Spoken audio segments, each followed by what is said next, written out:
Šta je to Republika Srpska? Kakav je njen značaj za ostanak srpskog naroda na ovim prostorima? I kakvo mjesto ona zauzima u cjelokupnoj istoriji srpskog naroda? To su pitanja koja postavljaju istoričari, nacionalni radnici, ali i mnogi drugi, tražeći odgovore u prošlosti, stradanju i iskustvu naroda. Međutim, postavlja se jedno dublje, suštinsko pitanje. Možemo li uopšte razumjeti Republiku Srpsku bez razumijevanja onoga što je bila Republika Srpska krajina? Bez razumijevanja krajiškog iskustva, seoba, stradanja i žrtava srpskog naroda u cjelokupnom 20. vijeku. Seobe i krajine kojih ima dok smrti nema, kao što bi rekao pisac, predstavljaju dio zavjetne vertikale srpskog naroda. U istorijskom hodu Republike Srpske krajine opredmećuje se sva tragičnost, burnost i žrtva srpskog naroda, njegova borba za opstanak, stradanje civila, egzodusi, ali neprestano nastojanje da se sačuva identitet, pamćenje i pravo na život u sopstvenoj otadžbini. O seobama, krajinama, o stradanju i žrtvama, o borbi, vaskrsenju i istorijskom pamćenju srpskog naroda u emisiji Otadžbina razgovaramo sa doktorom Milanom Gulićem, naučnim savjetnikom, predsjednikom naučnog vijeća i članom upravnog odbora Instituta za savremenu istoriju iz Beograda. Milane, dobro mi došao, dobro ti večer i pomaže Bog. Predraže, bolje te našao i Bog pomogao. Hvala ti što si se odazvao da govorim o ovim temama koje nekad se zaista čine da se ponavljaju, ali čini mi se da mi istoričari uvijek imamo o njima šta reći. Za početak, hajde da krenemo sa jednim klišeom. Odakle su tvoji? Porodica Gulić potiče iz jednog sela u Ravnim Kotarima. To je ona plodno područje sjeverne Dalmacije u zaleđu Zadra i Biograda na moru, između Zadra i Benkovca. To je ono područje uskočko, ono područje poznato iz narodne epike i iz priča o životu Morlaka i Srba u tom dijelu Balkanskog poluostrva. Moja porodica tu živi dosta dugo, u porodičnom pamćenju ne postoji momenat dolaska sa nekog drugog područja, što s obzirom na složenost života na ovim našim prostorima i učestalost seoba koju je pomenuo i pisac i koju si pomenuo i ti u uvodu, je malo vjerovatno da je porodica baš odatle potekla, ali s obzirom da u porodičnom sjećanju ne postoji taj odnos da je porodica došla od nekle, očigledno prilično dugo živi u Ravnim Kotarima. Nažalost, složenost istorijskih događaja na tom prostoru i u skorijoj prošlosti i u onoj davnijoj prošlosti učinila je da pogotovo muške glave u ratovima 19. i 20. vijeka i ne dobiju svoje počivalište u zavičaju, a da odnos prema grobljima, da odnos prema precima u stvari nije nešto što je bilo primarno u tom smislu, tako da nekih ozbiljnijih tragova i sjećanja odakle porodica potiče nemamo. Ono što je sigurno, duboko je ukorijenjena u Ravne Kotare i duboko je vezana za Ravne Kotare i to Ravne Kotare koje ja često nazivam jednom oazom Dalmacije, jer zaista čovjek koji nije nikada bio u Ravnim Kotarima teško može da povjeruje da ona Dalmacija kamenita, da ona Dalmacija sa škrtom zemljom može da ima jednu takvu regiju kao što su Ravni Kotari, koja doslovno može da se po plodnosti i po izgledu poredi sa onom ravnicom Panonske nizije negdje u Slavoniji, u Sremu ili Bačkoj. Dakle, to je izvorište porodice Gulić, to je i mjesto odakle sam i ja krenuo na svoj životni put. Je li to tvoja asocijacija na zavičaj? Moja asocijacija na zavičaj je u prvom redu, bez obzira na to neko vrijeme stradanja u koje sam ja u stvari proveo u zavičaju. Dakle, godine koje sam ja živio u zavičaju nisu bile ni sretne, ni lijepe, barem ne one kojih se ja sjećam.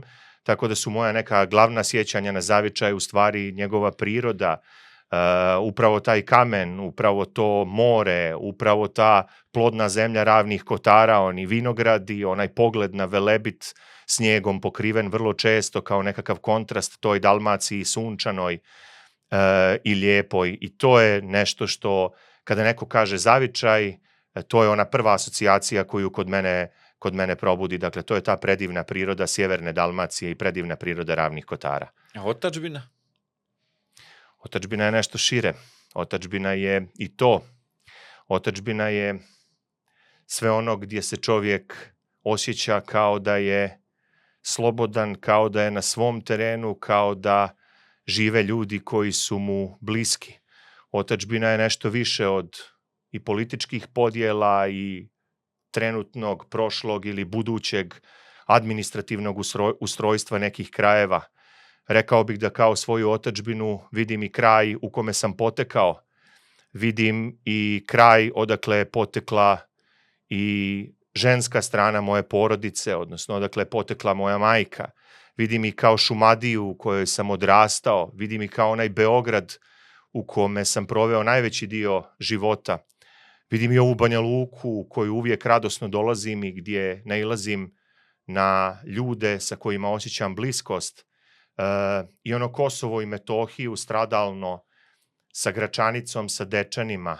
Sve ono gdje nailazim na ostatke, na tragove naroda kome i sam pripadam, ja smatram svojom otadžbinom, naravno ne aludirajući time na bilo šta, na bilo kakve nove aspiracije ili nešto što bi se moglo nametnuti kada se sluša ovaj naš razgovor. Dakle, otadžbina je ipak nešto što je daleko šire i daleko više od toga. I ja se zaista tako osjećam i od Ravnih Kotara pa tamo negdje dok god ima tragova i ostataka onoga što je postigao moj narod i ne samo na ovom prostoru, prosto tragovi srpskog naroda su i na području Mađarske, odete u Srpski Kovin kod Budimpešte, imate srpskih manastira u Rumuniji. To su stvari koje vam pomažu da sa određenim prostorom i sa ljudima na određenom prostoru ipak osjetite bliskosti, da se ne osjetite kao u tuđini.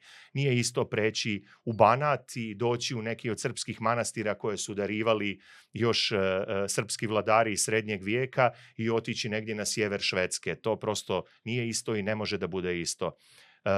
I najvažnije od svega, otadžbina je riječ koja mene lično obavezuje. Otadžbina je riječ koja za mene ima duboko značenje, ali otadžbina je termin koji se, čini mi se, posljednjih decenija vrlo često koristio u prazno i zloupotrebljavao, pa je kod mnogih ljudi postao isprazan.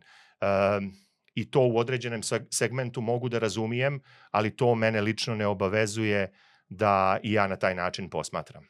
Znači, otadžbina je definitivno metafizički pojam, jeli? Da idemo na još jedan neki teoretski nivo. Dobro, kako to sad pomiriti sa riječu krajina? Šta za Milana Gulića predstavlja riječ krajina? Krajište. Opet je nešto što je duboko ukorijenjeno u istoriji.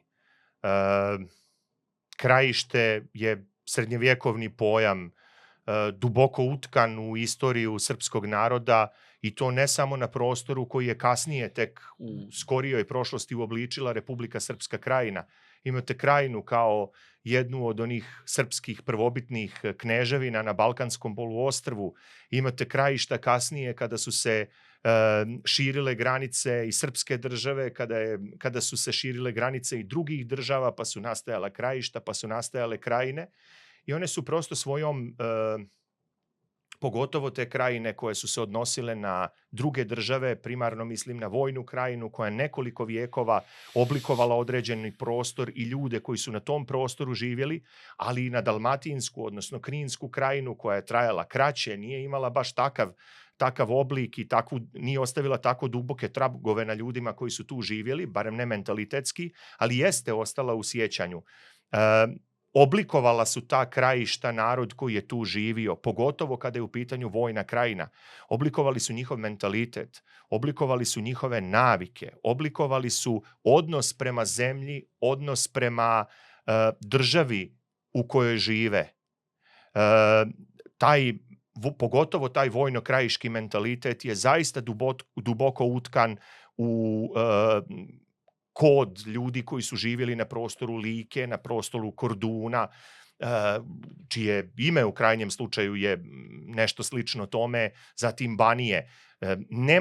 Nije toliko taj vojno-krajiški moment utkan u recimo narod koji je živio u Slavoniji, premda je i tamo bila vojna krajina, ili čak u Banatu, premda je i tamo bila vojna krajina, ali u ovom nekom prostoru zaleđa Knina, oko Knina, Like, Korduna i Banije jeste taj krajiški pečat bio prilično snažan. Kada je u pitanju kraj iz koga ja potičem, a to je dakle Ravni Kotari, Dalmacija, takav segment krajišta nije utkan u tradiciju i u mentalitet tih ljudi, ali život na granici jeste, međutim ne uobličen kao krajište. Dakle, to jeste bila u određenom istorijskom razdoblju granica između Mletačke republike i Osmanskog carstva, ali nije na taj način se odrazila na mentalitet ljudi i na shvatanja ljudi. Dakle, krajina u tom smislu jeste opet jedan od pojmova koji tijesno idu u srpski narod u istorijskom smislu, kažem od početka srednjeg vijeka i to na različitim područjima, ne samo onome koje je uobličila Republika Srpska Krajina, nego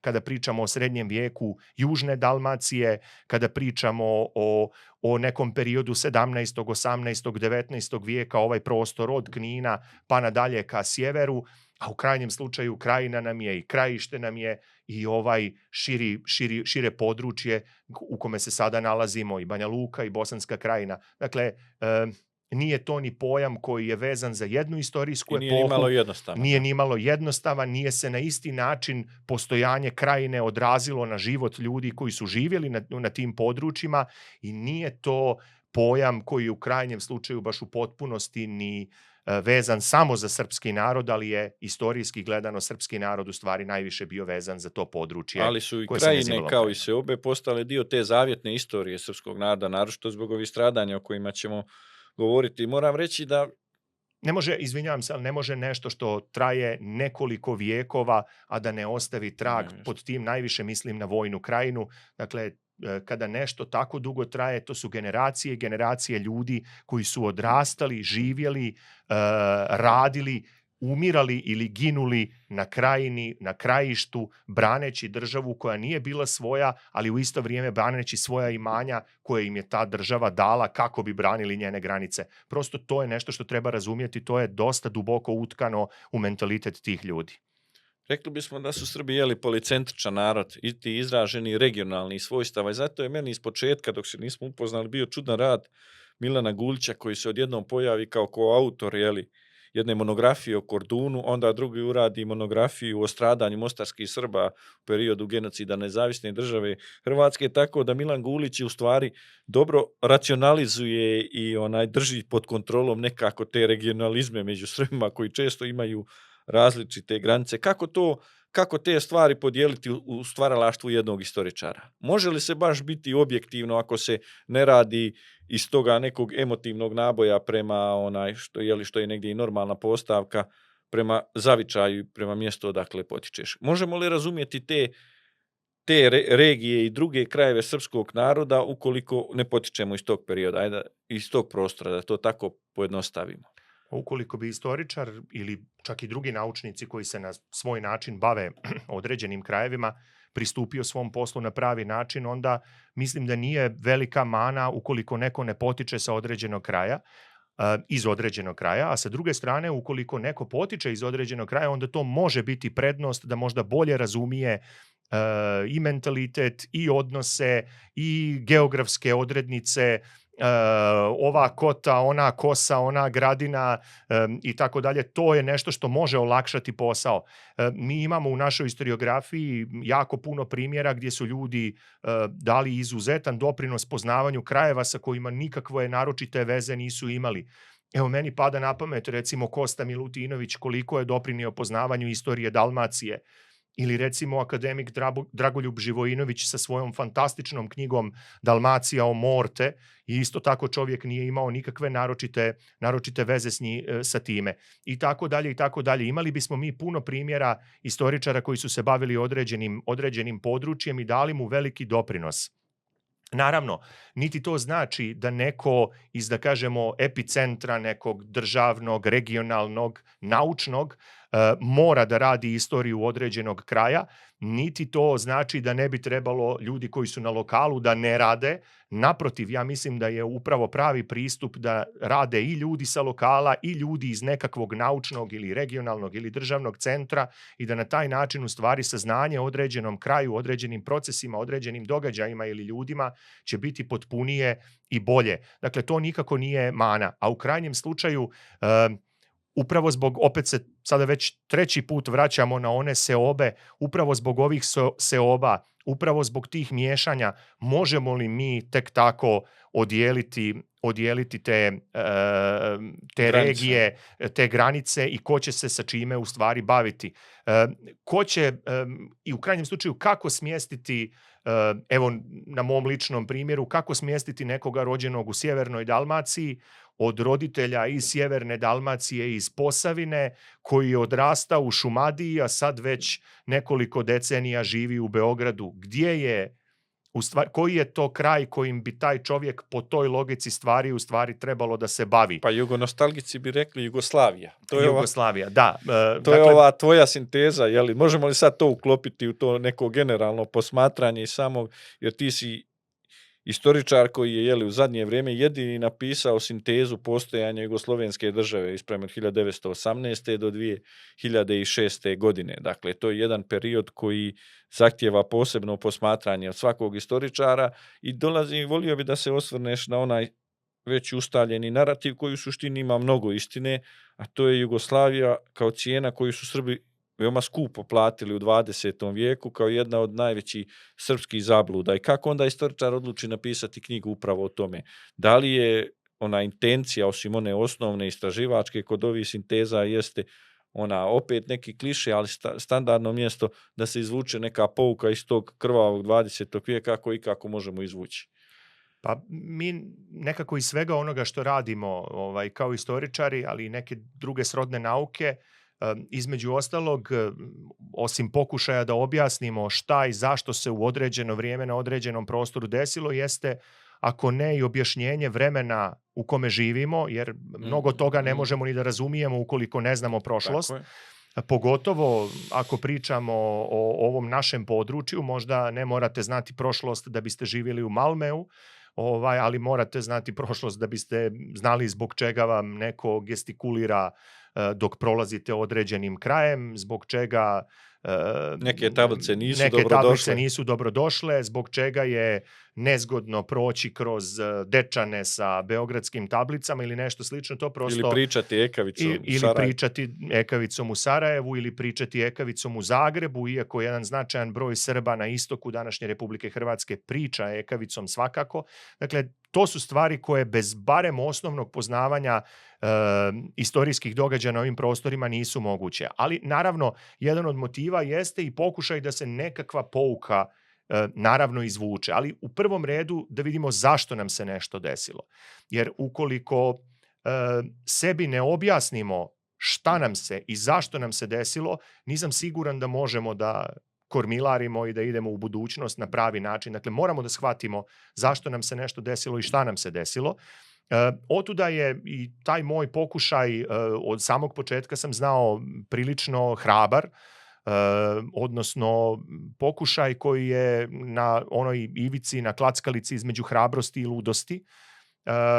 Hrabar je zato što sam svjestan da je, ili bar sam tako očekivao, da će u prvom redu naići na negativne reakcije, a ludost zato što je nevjerovatno vrijeme potrebno da se tako nešto uradi. I to vrijeme je značilo puno odricanja, puno nervoze, odsustva sna, dilema i ostalog. Rezultat je takav kakav jeste i vrijeme je pokazalo da je u neku ruku bio potreban, da je tako nešto bilo potrebno, ne kao konačni sud, nego kao podstrek.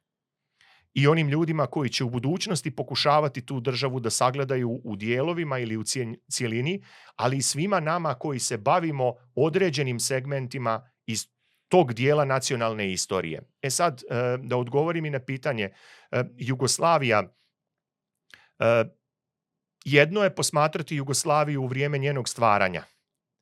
Drugo, recimo sredinom 30-ih. treće 50-ih, četvrto 70-ih, peto 80-ih, 90-ih.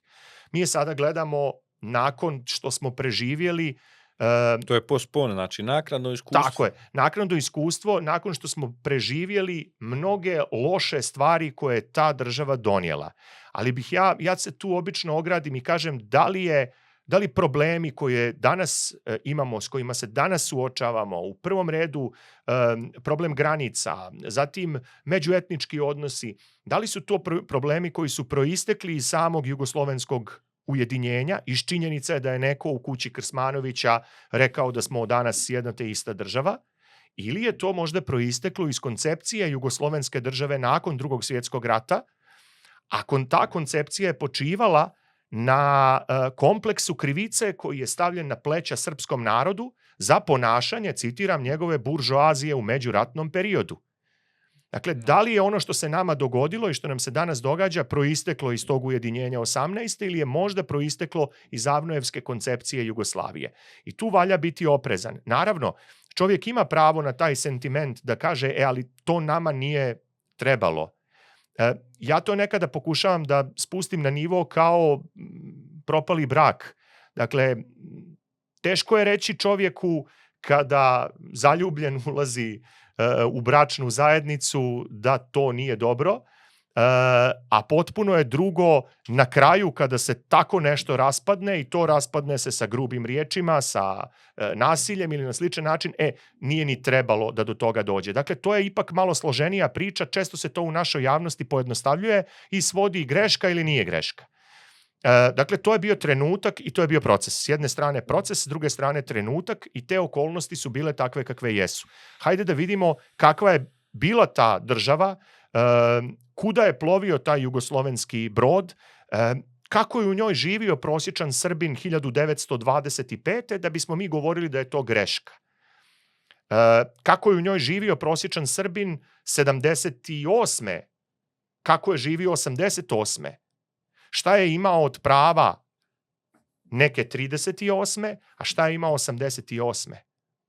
Kako govoriti da je greška na isti način o vremenu kada recimo u Hrvatskoj ne postoji ni jedno srpsko kulturno društvo, ni jedne novine na ćiriličnom pismu i porediti to sa vremenom kada Srbi na tom istom prostoru, recimo 20. ili čak i 30. godina, smatraju da više nemaju nikakve potrebe da se bore za svoje interese jer su svoje ciljeve ostvarili 1918. godine.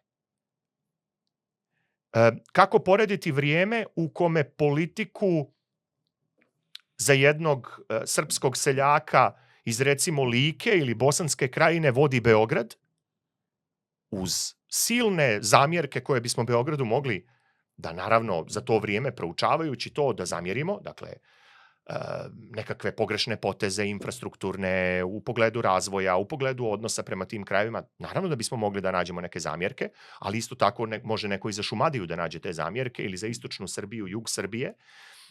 I kako to porediti sa onim vremenom kada se u stvari politika tih krajeva vodi u Zagrebu ili Sarajevu. Ja zaista ne mislim da to jeste jedna država, ali sa drastično drugačijim društveno-političkim okvirom, društveno-političkim kontekstom, da bi se tek tako mogla svrstati u isti koš. Dakle, ponovo, još jednom ću pomenuti, ja dajem za pravo ljudima kada kažu, ali to je bila naša greška, međutim, volim da se to razloži i da se zapitamo šta je zaista greška i da li je greška nastala 18. ili smo možda ključnu grešku napravili neke 43. ili 45. kada smo kao alternativu imali samo kutiju bez liste, koju je narod s pravom nazvao ćorava kutija. Gdje je moment kada je zaista napravljena greška koja je na kraju dovela do konflikta i koja je dovela do krvavog raspada te države? I razbijanja. I razbijanja. Možda za onoga ko je pokušavao da je sačuva je raspad, za onoga ko je želio da je rasturi je sigurno razbijanje. No to je, naravno. Sad, šta je ono što je meni u stvari najveći problem u čitavoj toj priči? Odnos prema Jugoslaviji kao grešci ili kao velikoj ideji ili kao trenutku, ili kao procesu, ili kao želji jednog dobrog dijela, barem intelektualnog naraštaja na ovom prostoru. To je nešto gdje možemo da se razlikujemo. Ono gdje nije dobro jeste da neimare Jugoslavije, one ljude koji su stvorili Kraljevinu Srbiju koja je pobjedila u Balkanskim ratovima, one ljude koji su proklamovali jedan ratni cilj i na kraju ga ostvarili. Oslobođenje i ujedinjenje. Da te ljude svedemo na nekakve nespretnjakoviće, na nekakve naivce, na nekakve zlonamjerne, koji nisu vidjeli nešto što su svi drugi u tom trenutku vidjeli. Dakle, mi ćemo jednog kralja Aleksandra, odnosno u tom trenutku ujedinjenja regenta, mi ćemo jednog Nikolu Pašića i sve one srpske pregaoce, intelektualce i s one i s ove strane Drine. U sve njihove manjkavosti koje su neosporne. Oni su ipak samo ljudi i imaju svoje mane i svoje vrline. I nemaju našu perspektivu da vidimo kako se nešto završi. Upravo tako. Mi ćemo ih onda svesti jer mi sve znamo danas. Sad, ja bih tu onda postavio pitanje, ukoliko mi sve znamo danas, hajde Predraže, ti i ja smo mlađa generacija i u vrijeme socijalističke Jugoslavije bili smo djeca. Zaista djeca. Da li onda ljudi koji su stariji od nas i koji sada svode kralja Aleksandra i ujedinjenje na grešku, da li su u vrijeme kada su bili mladi, kada su polagali pionirsku zakletvu, kada su išli na radne akcije, kada su pjevali Titu, kada su plakali za Titom, da li su oni tada bili svjesni svoje greške? Nisu. I nije dobro svoditi ih na grešku. Jer isti oni koji su polagali pionirsku zakletvu, koji su išli na radne akcije, koji su klicali Titu, ti ljudi su na kraju, između ostalog, završili u rovu. Ti ljudi su bili borci za našu slobodu. Ti ljudi su ostavili kosti na ratištima od sjeverne Dalmacije do Prokletija. I kako ih onda svoditi na grešku? Zašto kralja Aleksandra svoditi na naivca i čovjeka koji je bio, kako se vrlo često govori, ljudi pričaju i u medijskoj sferi, u privatnim razgovorima, svoditi jednu tako krupnu ličnost, svoditi na naivca i gramzivca. Da, i tu ima onog animoziteta i socijalističkog perioda koji je svjesno stvaran prema svim Karađorđevićima. Koji je vrlo svjesno stvaran jer su Karađorđevići bili protivnička dinastija i u suštini jedini dobar Karađorđević je bio Đorđe i to je I ne zaboravimo da govorimo o narodnoj dinastiji Karađorđevim unucima i praunucima. Tako je. I ne samo to, nego smo mi došli u poziciju da udarom na Karađorđeviće kao narodnu dinastiju koja stoji na početku moderne srpske državnosti, mi smo je toliko oblatili kroz vizuru jednog totalitarnog razdoblja, jednog komunističkog režima. Obrenovići nisu tako oblačeni, pa nam je onda u stvari preživjela ta jedna podjela Obrenović i Karađorđević i kroz čitav socijalizam. Preživjela je podjela koja nema nikakvog smisla, ako je ikada imala smisla, nema ga od 1903. To je još jedna od podjela ovih Srbine-Srbe. Jedna od podjela Srbina-Srbe, dakle, bitno je samo da se mi u neku ruku podijelimo. Dakle, u tom smislu, to je jedna stravična, ajde da kažemo, naša greška našeg vremena. I to je javni narativ sa kojim se treba boriti. I borimo se mi sa tim javnim narativom, ali se plašim da su nam dometi vrlo, vrlo mali.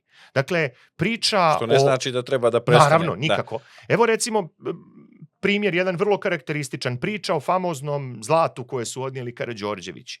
Na kraju je napisana fantastična monografija u kojoj je do detalja objašnjeno šta se sa tim dogodilo. Ali ćete vi dalje u razgovoru sa ljudima i u javnoj svijesti nailaziti na isti taj narativ o Karađorđevićima koji su odnijeli zlato. I ne samo to, ono što je još opasnije, nisu Karađorđeviće izblatili kao dinastiju narodnu, nisu ih izblatili samo ni u socijalističkom razdoblju. To blaćenje se nastavilo i nakon pada socijalizma. Pa i Ustaše i NDH su imali glavni narativ protiv Karađorđevića, to su te neke stvari. Ali hajde sad da idemo Tako u je, neku... imam jednu digresiju samo kad smo Da. kod toga, i to pominjem između ostalog u knjizi o Mostaru koju smo pomenuli, da neke od onih zarobljenih, uhvaćenih ili uhapšenih Srba Ustaše tjeraju da pjevaju pjesmu Na oplencu crnce barijak vije. I to je toliko slikovito i to je toliko vezano za ovo što smo mi sad rekli da čini mi se da malo šta bolje može da bude od toga. Da, ali ono što se možemo složiti bez obzira na sve, naročito iz ovog našeg nakladnog iskustva, jeste da je ta Jugoslavija plaćena nevjerovatnim brojem srpskih žrtava, kako oni u borbi u rovu, tako i onih nedužnih civilnih žrtava. Kada to prije svega mislimo, u stvari Jugoslavija jeste neko opredmećenje krvavog srpskog 20. vijeka. To je definitivno vidljivo na slučaj onoga Republike Srpske Krajine. Ali međutim, volio bi da, ja često naglašavam tu tezu, a da je godina 1941. bila godina biblijskog karaktera za srpski narod. Da li se sudbina Republike Srpske Krajine može razumjeti bez konteksta genocida nad Srbima u nezavisnoj državi Hrvatskoj u periodu 1941. i 1945. ili da pojednostavimo to još malo jednim podpitanjem kako je strah od ponavljanja takvog jednog zločina uticao na političko organizovanje Srba u Hrvatskoj početkom 90. godina? Pa na sličan način kao i u Republici Srpskoj, odnosno tadašnjoj socijalističkoj Republici Bosni i Hercegovini. Bez ikakve dileme tu možemo da povučemo paralelu. Dakle, strah od ponavljanja 1941. godine jeste bio jedan od glavnih povoda i glavnih razloga za političko, autonomno i kasnije, da kažemo, poludržavno ili državno organizovanje Srba. Sistemsko organizovanje. Tako je, sistemsko organizovanje, to je još bolji termin, Srba i na prostoru tadašnje Republike Hrvatske i na prostoru Socijalističke Republike Bosne i Hercegovine. Dakle, to nema nikakve dileme. Taj strah da se ponove zločini iz 1941. godine primarno na tom prostoru, jer najveći zločini na tom prostoru jesu počinjeni 1941. Barem oni kada pričamo o pokoljima na kućnom pragu, o zločinima na licu mjesta, o upadima u sela. Zločini se nastavljaju i kasnije u nešto manjim intenzitetom i uglavnom se taj sistemski karakter uništenja premješta u logore. Ali kada pričamo o 1941. godini, onda je tu taj efekat iznenađenja, onda je tu taj moment nevjerice, da, potpuno bestijalnog uništenja. Dakle, vi imate tu s jedne strane na početku tih zločina, imate da su ljudi da dočekuju u stvari novu vlast u svojim kućama.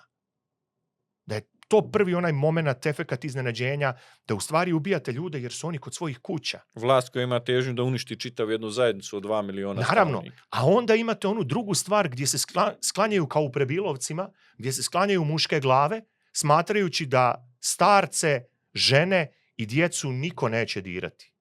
A onda vidite da se radi o monstrum državi kojoj to nije nikakva prepreka i kojoj to nije nikakav problem. Naprotiv, olakšava istrebljenje i želju da se uništi čitava jedna zajednica. I sad, sjećanja na 1941. godinu su duboko ukorijenjena. Koliko god da ste vi u nekom javnom narativu, u najširem narativu, pokušavali sa tom vještačkom relativizacijom, sa umanjivanjem intenziteta i karaktera zločina. Balansiranjem jednih i Balansiranjem, isto su četnici, isto su ustaše.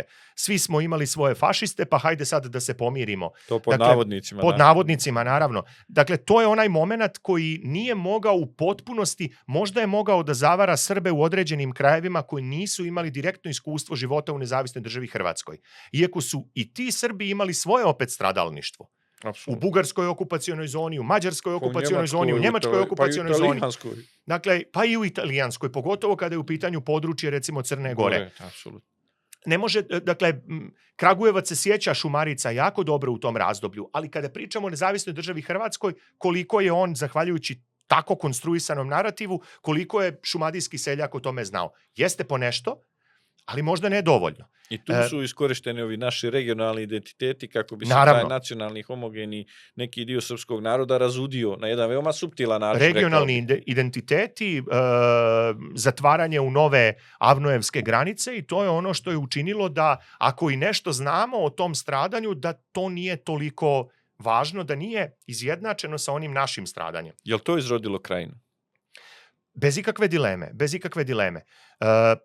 Pokušaj odbrane upravo od toga Dakle, sjećanja od Knina, pogledajte sjećanje u Kninu. Jovan Radulović piše o tome o Golubnjači. I možda je taj odnos režima prema Golubnjači Jovana Radulovića Pokazatelj. i najbolji pokazatelj ovoga što smo upravo i rekli. Možda je jedan od boljih. Sjećanja u Kninu su jako živa. Bacanje u staru rudničku jamu pod Prominom, to je nešto što je itekako utkano među te ljude. Ako odemo na Liku, Gospić, Jadovno, Pag, prvi sistem logora za masovno uništenje ljudi i nikakvu drugu svrhu taj logor nije imao sem da istrebi da je pripremi, koncentriše. Takozvane nepoćudne elemente. Stradali su ljudi tu iz svih krajeva tadašnje nezavisne države Hrvatske, ali je glavni udar bio na Liku. Onda imate pokolje u Lici od Smiljana preko Mlakve, pa nadalje tamo Bunić, Korenica, o stradanju na Kordunu, Mehino stanje, Sadilovac sa sve crkvom, Mašvina i tako dalje. Pa onda imate Banija, 2 pokolja u Glinskoj crkvi, pa Prekopa, pa Matijevići kod Dvora, pa stradanje čitavog onog područja uz rijeku Savu, Crkveni bok i Vanjski bok, Strmen. Ta sela su stradala na izuzetno jedan planski način da se potpuno to područje očisti. Onda idemo na Slavoniju. Slavonija je također teško postradala, Dereza, Kusonje i tako dalje. Tu imate masovne zločine na licu mjesta. Imate prvi pokolj u Gudovcu kod Bjelovara. To su stvari koje su ljudima, makoliko da se priča o zločinima, držala pod kontrolom. Potiskivala. Makoliko da se potiskivala. Vi niste mogli porodično sjećanje da uništite. Vi niste mogli da, makoliko da su mnogi, i to sam slušao od starijih koji su živjeli u to vrijeme, da se često nije ni pričalo o tome. Ali vi niste mogli da ne odgovorite bar nekada na pitanje gdje je nečiji otac, gdje je nečija majka, gdje su nečija djeca. Niste mogli da ne odgovorite na ta pitanja. I onda kada takvo porodično sjećanje ne može da se u potpunosti ni izbriše, ni uguši, niti bilo šta slično. To porodično sjećanje ostavilo je dubok trag na generacije. Ostavilo je i strah. I emociju. I emociju. I onoga trenutka kada ste, to je prilično se bezdušno u određenim krugovima javnim srpskom narodu nameće da je krajem 80-ih, početkom 90-ih koristio Jasenovac za pokretanje novih sukoba. Pitanje koliko što može na unutrašnjem nivou uopšte kontrolisati, jer radi se o iracionalnom i emocionalnom i stvarima koje same po sebi eksplozivne prirode. Ne možemo očekivati laganu reakciju na Jasenovac. I ne samo to, može li iko iz Beograda da objasni ljudima u selima oko Banja Luke šta im se to desilo 1942. godine? I šta im se spremalo eventualno? Može li im to? Može li njih koji žive u miru, neko iz Beograda da podsjeti šta se desilo u Drakuliću, Šargovcu? A da oni to već ne znaju. A da oni to već ne znaju, da to nije duboko utkano u njihovo porodično sjećanje, u njihovu cjelokupnu emociju. I kada vi vidite u određenom trenutku spoljašnje manifestacije nečega što je bilo 1941. godine, vi imate ljude koji su još uvijek živi. Vraćaju se iz emigracije. Tako je. S jedne strane vraćaju se iz emigracije, s druge strane potpuno se odjedanput relativizuje taj zločin. Čak nekada i kada je nešto možda djelovalo i kao tačno, makoliko bilo bezdušno. Kao ona Mesićeva izjava o tome da je hrvatski narod 2 puta pobjedio u Drugom svjetskom ratu. To je užasna izjava. Ali u tom trenutku, ako je sagledamo iz te vizure, ona je tačna sa stanovišta hrvatskog naroda, naravno. Dakle, to su stvari koje ne mogu a da ne probude ona sjećanja jeziva. Živi su ljudi. Ljuban Jednak, koji je preživio pokolj u Glinskoj crkvi, je živ u tom trenutku. Ljuban Jednak umire tek u izbjeglištvu u Srbiji, pošto je protjeran u vrijeme operacije Oluja. Dakle, nije prošlo puno godina. Još uvijek jesu stasale nove generacije koje su ali je još ova generacija je praktično sljedeća tu. Ali je opet taj odgovor bio politički na početku. Na početku taj odgovor jeste bio politički, na početku je taj odgovor pokušaj da se osiguraju za Srbe određena prava. I opet da se ostane u Jugoslaviji, je li tako? I naravno da se ostane u Kao i Jugoslaviji. Republika Srpska, da. Dakle, Srpski nacionalni pokret na prostoru tada Socijalističke Republike Hrvatske najprije je čisto emancipatorski i kreće sa organizacijom kulturnih društava. Dakle, jedino što su Srbi u tom trenutku željeli jeste mogućnost da svoju kulturnu politiku vode onako kako oni žele. I u tim nekim osnivačkim dokumentima i kaže da se formira jedna autonomna jedinica Na radi regionalnom planu. regionalnom planu u sastavu Socijalističke Republike Hrvatske, a sa ciljem da se očuva nacionalna i kulturna specifičnost određenog područja. I to je onaj moment odakle se u stvari kreće. U tom trenutku kada se ta jugoslovenska država u principu raspada, odnosno kada se rastače, odnosno kada i ljudi koji tada žive vjeruju da neće baš to tako moći. To je tačno. Ali sa druge strane, još uvijek vjeruju u armiju, još uvijek vjeruju u partiju, bar do jednog trenutka. Još uvijek vjeruju u ono bratstvo i jedinstvo na kome su stasali. Još uvijek postoji Jugosloveni, većinom etnički i srpski korijena. Još uvijek, ali se taj broj ipak smanjio u odnosu na 81. Prilično, na popisu iz 91. taj broj se značajno smanjio, ali još uvijek to postoji... je simptomatično, ali postoji Ali korpus. još uvijek postoji. Pogotovo je simptomatično s obzirom da kada je popis proveden u proljeće 91. godine, to je već bilo vrijeme kada su nacionalni osjećaji itekako izašli. I to ne samo kod Srba, naprotiv, i kod Slovenaca, i kod Hrvata, i kod muslimana, i kod Srba, i kod Makedonaca. Dakle, kada su itekako svi već svoj nacionalni osjećaj mogli potpuno nesputano da pokažu, ali je još uvijek veliki broj Jugoslovena. Znači, u tom trenutku Srbi pokušavaju samo da za sebe ostvare određena prava, gledajući kako se drugi bore za svoja prava. Dakle, ukoliko Hrvatska ima pravo da izađe iz Jugoslavije, Srbi smatraju da imaju pravo da izađu iz Hrvatske. Na osnovu prava naroda Tako je, na osnovu prava naroda na samoopredeljenje. Šta je ono što čini mi se da Srbi nisu mogli da razumiju u tom trenutku? Ili barem neprosječan čovjek. A možda u određenom segmentu i politički predvodnici, a opet i da su razumjeli šta im je drugo i preostalo. A to je da je Jugoslavija ne samo ustavom iz 1974. već i ustavom iz 1963. I ustavnim promjenama, amandmanima, toliko pretvorena u jednu labavu konfederaciju da su te unutrašnje granice već de facto granice, da su to de facto države u institucionalnom smislu, u smislu odnosa koji ljudi imaju prema njima. Dakle, kako jedan prosječan čovjek u Hrvatskoj poima državu u kojoj živi? Da li on vidi samo Jugoslaviju ili prvo vidi Hrvatsku koja je u Jugoslaviji? To je nešto što je važno da pokušamo da razumijemo, da bismo možda shvatili zašto su neki potezi u to vrijeme povlačeni na način na koji su povlačeni. Znači, kako neko percipira Jugoslaviju? Čini mi se da je, bar kada je vrijeme neposredno pred raspad Jugoslavije u pitanju, da je jedino u srpskom narodu percipirana Jugoslavija kao državni okvir.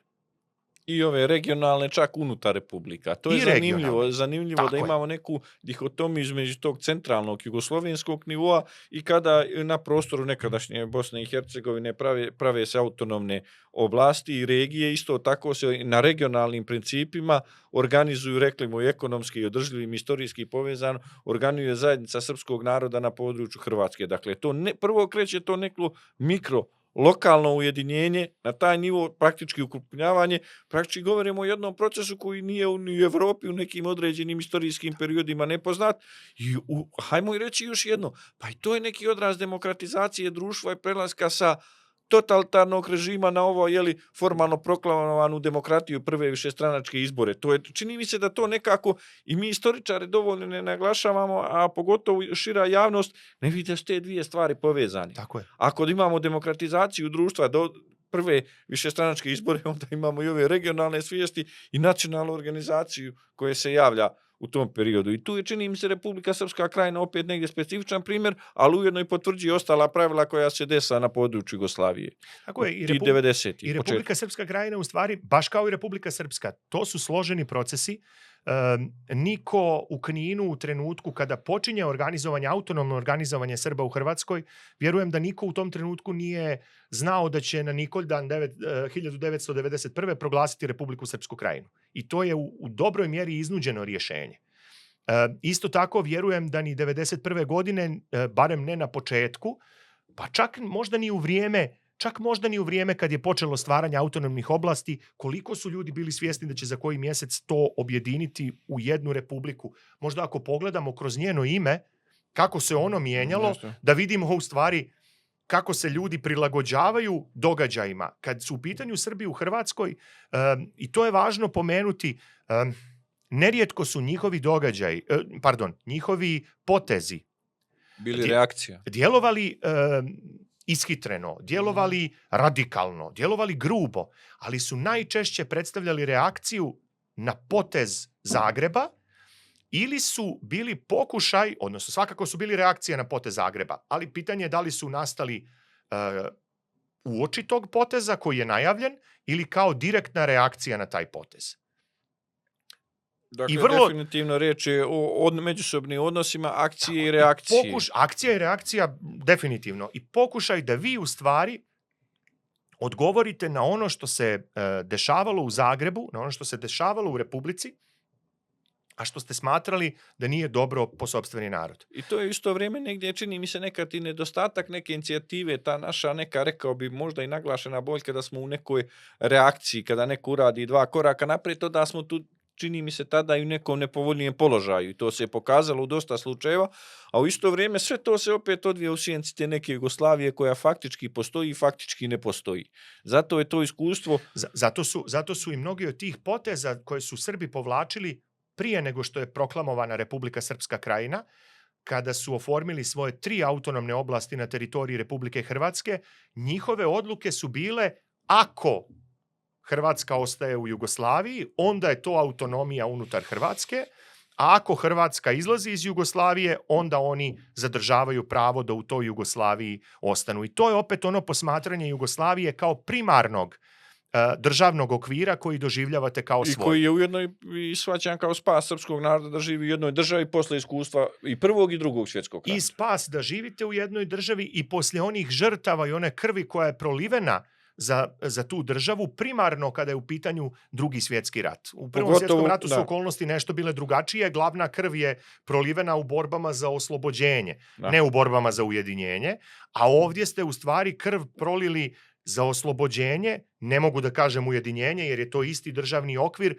ali za oslobođenje čitave te teritorije. Pogledajte koliko je srpske mladosti stradalo na Sremskom frontu. Pogledajte koliko je Srba stradalo za oslobođenje najvećeg dijela onoga što je danas Republika Hrvatska. Da, i to je upravo taj demografski srž u prostorima o kojim govorimo. Lika, Balija, Kordu, Bosanska. Biću krajnje ličan. Moj pokojni djed je ranjen u borbama, kao partizanski borac, ranjen je u borbama za oslobođenje Rijeke. Dakle, koliko je krvi proliveno da biste oslobađali krajeve u kojima realno srpskog življa nije ni bilo. I kakav je bio sastav proletarski, partizanski i drugih brigada, tu dolazimo sad i do odnosa između pokreta. To su sve stvari koje su prosto činile da Srbi i Jugoslaviju posmatraju kao svoj primarni državni okvir i to je ono što je važno za razumjeti. Ujedno u isto vrijeme čini mi se da je ta Republika Srpska Krajina kasnije pokazalo bilo zaista to iskustvo iz 41. 45. pa i ovog partizanskog pokreta, ali onog drugog pokreta jugoslovenske vojske u otadžbini, pogotovo označenog tih lokalnim karakteristikama pod vodstvom Popa Đujića u toj italijanskoj zoni. Dakle, sve se je to nekako uplelo u jedan specifičan identitet, da sad ne ulazimo u detalje toga, ali čini mi se ono što sam ja primijetio istražujući Mostar, znaš, pričao sam sa tobom o tome istražujući to ubrzavanje istorijskog vremena koje vodi u sukob, a to jeste jedna činjenica da je prvo na udaru bila Jugoslovenska narodna armija. I ona je bila kao takva na udaru, a u javnosti je taj, na tam secesionističkom talasu za odvajanje Hrvatske i razbijanje Slovenije i Hrvatske i odbijanje Jugoslavije, je bila prva na udaru. Ali čini mi se da je veoma brzo u javnoj svijesti taj anti-JNA narativ prelazi u antisrpski narativ. I da isto tako čini se da su sukobi protiv Jugoslovenske narodne armije postepeno se pretvorili u ono zlo i zločine koje se dešavalo na Srbima i borbe sa Republikom Srpskom Krajinom. Možemo li izvesti takav jedan zaključak na osnovu ovih dešavanja i početka ratnih dešavanja u Krajini? Bez ikakve dileme i sasvim je jasno zašto je to tako. Jugoslovenska narodna armija nije samo oružana sila koja se nalazi na određenom prostoru Ona je već bila i simbol pola te vijeka. države. Ona je simbol. I to ne samo da je simbol, ona je posljednji stub koji nosi tu državu. Dakle, ako pričamo o tome da su stubovi koji su nosili socijalističku Jugoslaviju bili predsjednik bez ograničenja trajanja mandata, Josip Broz Tito, Savez komunista Jugoslavije, bez obzira na to što je konfederalizovan i on kao i država u ostalom, i Jugoslovenska narodna armija. Tita nema od 1980. Sišao je sa životne pozornice. Savez komunista Jugoslavije kao krovna partija nestao je u januaru 1990. poslije 14. kongresa. I jedino što je ostalo... Nema ni republika, oni baklji više faktički... Tako je, i jedino baklje su raznijete, kao u onoj pozorišnoj predstavi Indeksovaca, upravo tada iz 90. ili 91. godine, baklje su rukovodioci odnijeli svako na svoju stranu. Dakle, ostala je još samo Jugoslovenska narodna armija kao oružana sila, ali i kao simbol. I prosto, jer institucije te države, pomenuli smo njenu konfederalizaciju, njene institucije su beznačajne. Ne beznačajne sa stanovišta razumijevanja šta se na tom prostoru to vrijeme dešava. Dakle, jako je važno šta se dešava u predsjedništvu Socijalističke federativne republike Jugoslavije, jako je važno šta se dešava u Saveznom izvršnom vijeću i onim malobrojnim institucijama, ali nisu one kohezioni faktor. I to se tada i vidjelo. A Jugoslovenska narodna armija jeste. I udarom, a u određenim segmentima i kompromitacijom Jugoslovenske narodne armije, vi ste u stvari obesmišljavali jugoslovenski državni okvir i stvarali sve preduslove da iz njega izađete neosjetno sa još većom podrškom nego što ste inače ostvarili, što se i vidjelo na referendumima svuda osim u Bosni i Hercegovini. I onda dolazi ono što se u Hrvatskoj zove bitka za vojarne. U stvari dolazimo do jednog simptomatičnog spleta događaja. U urbanim sredinama se opkoljavaju u strane praktično paravojnih formacija, opkoljavaju se potencijali Jugoslovenske narodne armije, onako po pravilima odsjecaju se snabdijevanje, strateški položaj i tako dalje, i dolazimo do tih prvih ratnih sukoba koji u stvari jesu označeni negdje na tom nivou. Šta je zanimljivo, mi svi znamo i za krvavi Vaskrs u Plitvicama i za Borovo selo, znači za te prve sukobe formacija i za pogibije pojedinih hrvatskih policajaca. Gdje JNA dolazi nakon sukoba. Gdje JNA još pokušava da uspostavi neku tampon zonu između zaraćenih strana, mada ona od početka upravo sa te strane biva optuživana da je pročetnička i tako dalje. Opet jedan apsurd Jugoslovenska narodna jeste.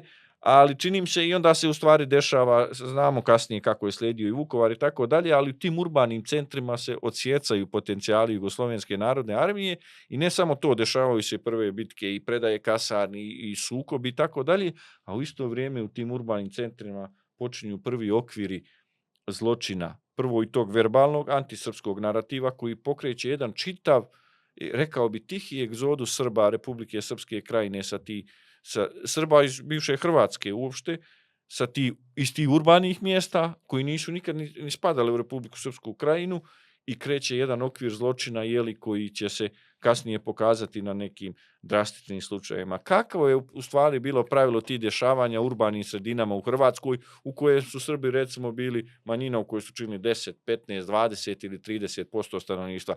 Čini im se da često zbog ovih velikih akcija o kojima treba pričati i govoriti zanemarujemo urbano stradanje srpskog stanovništva na području Hrvatske.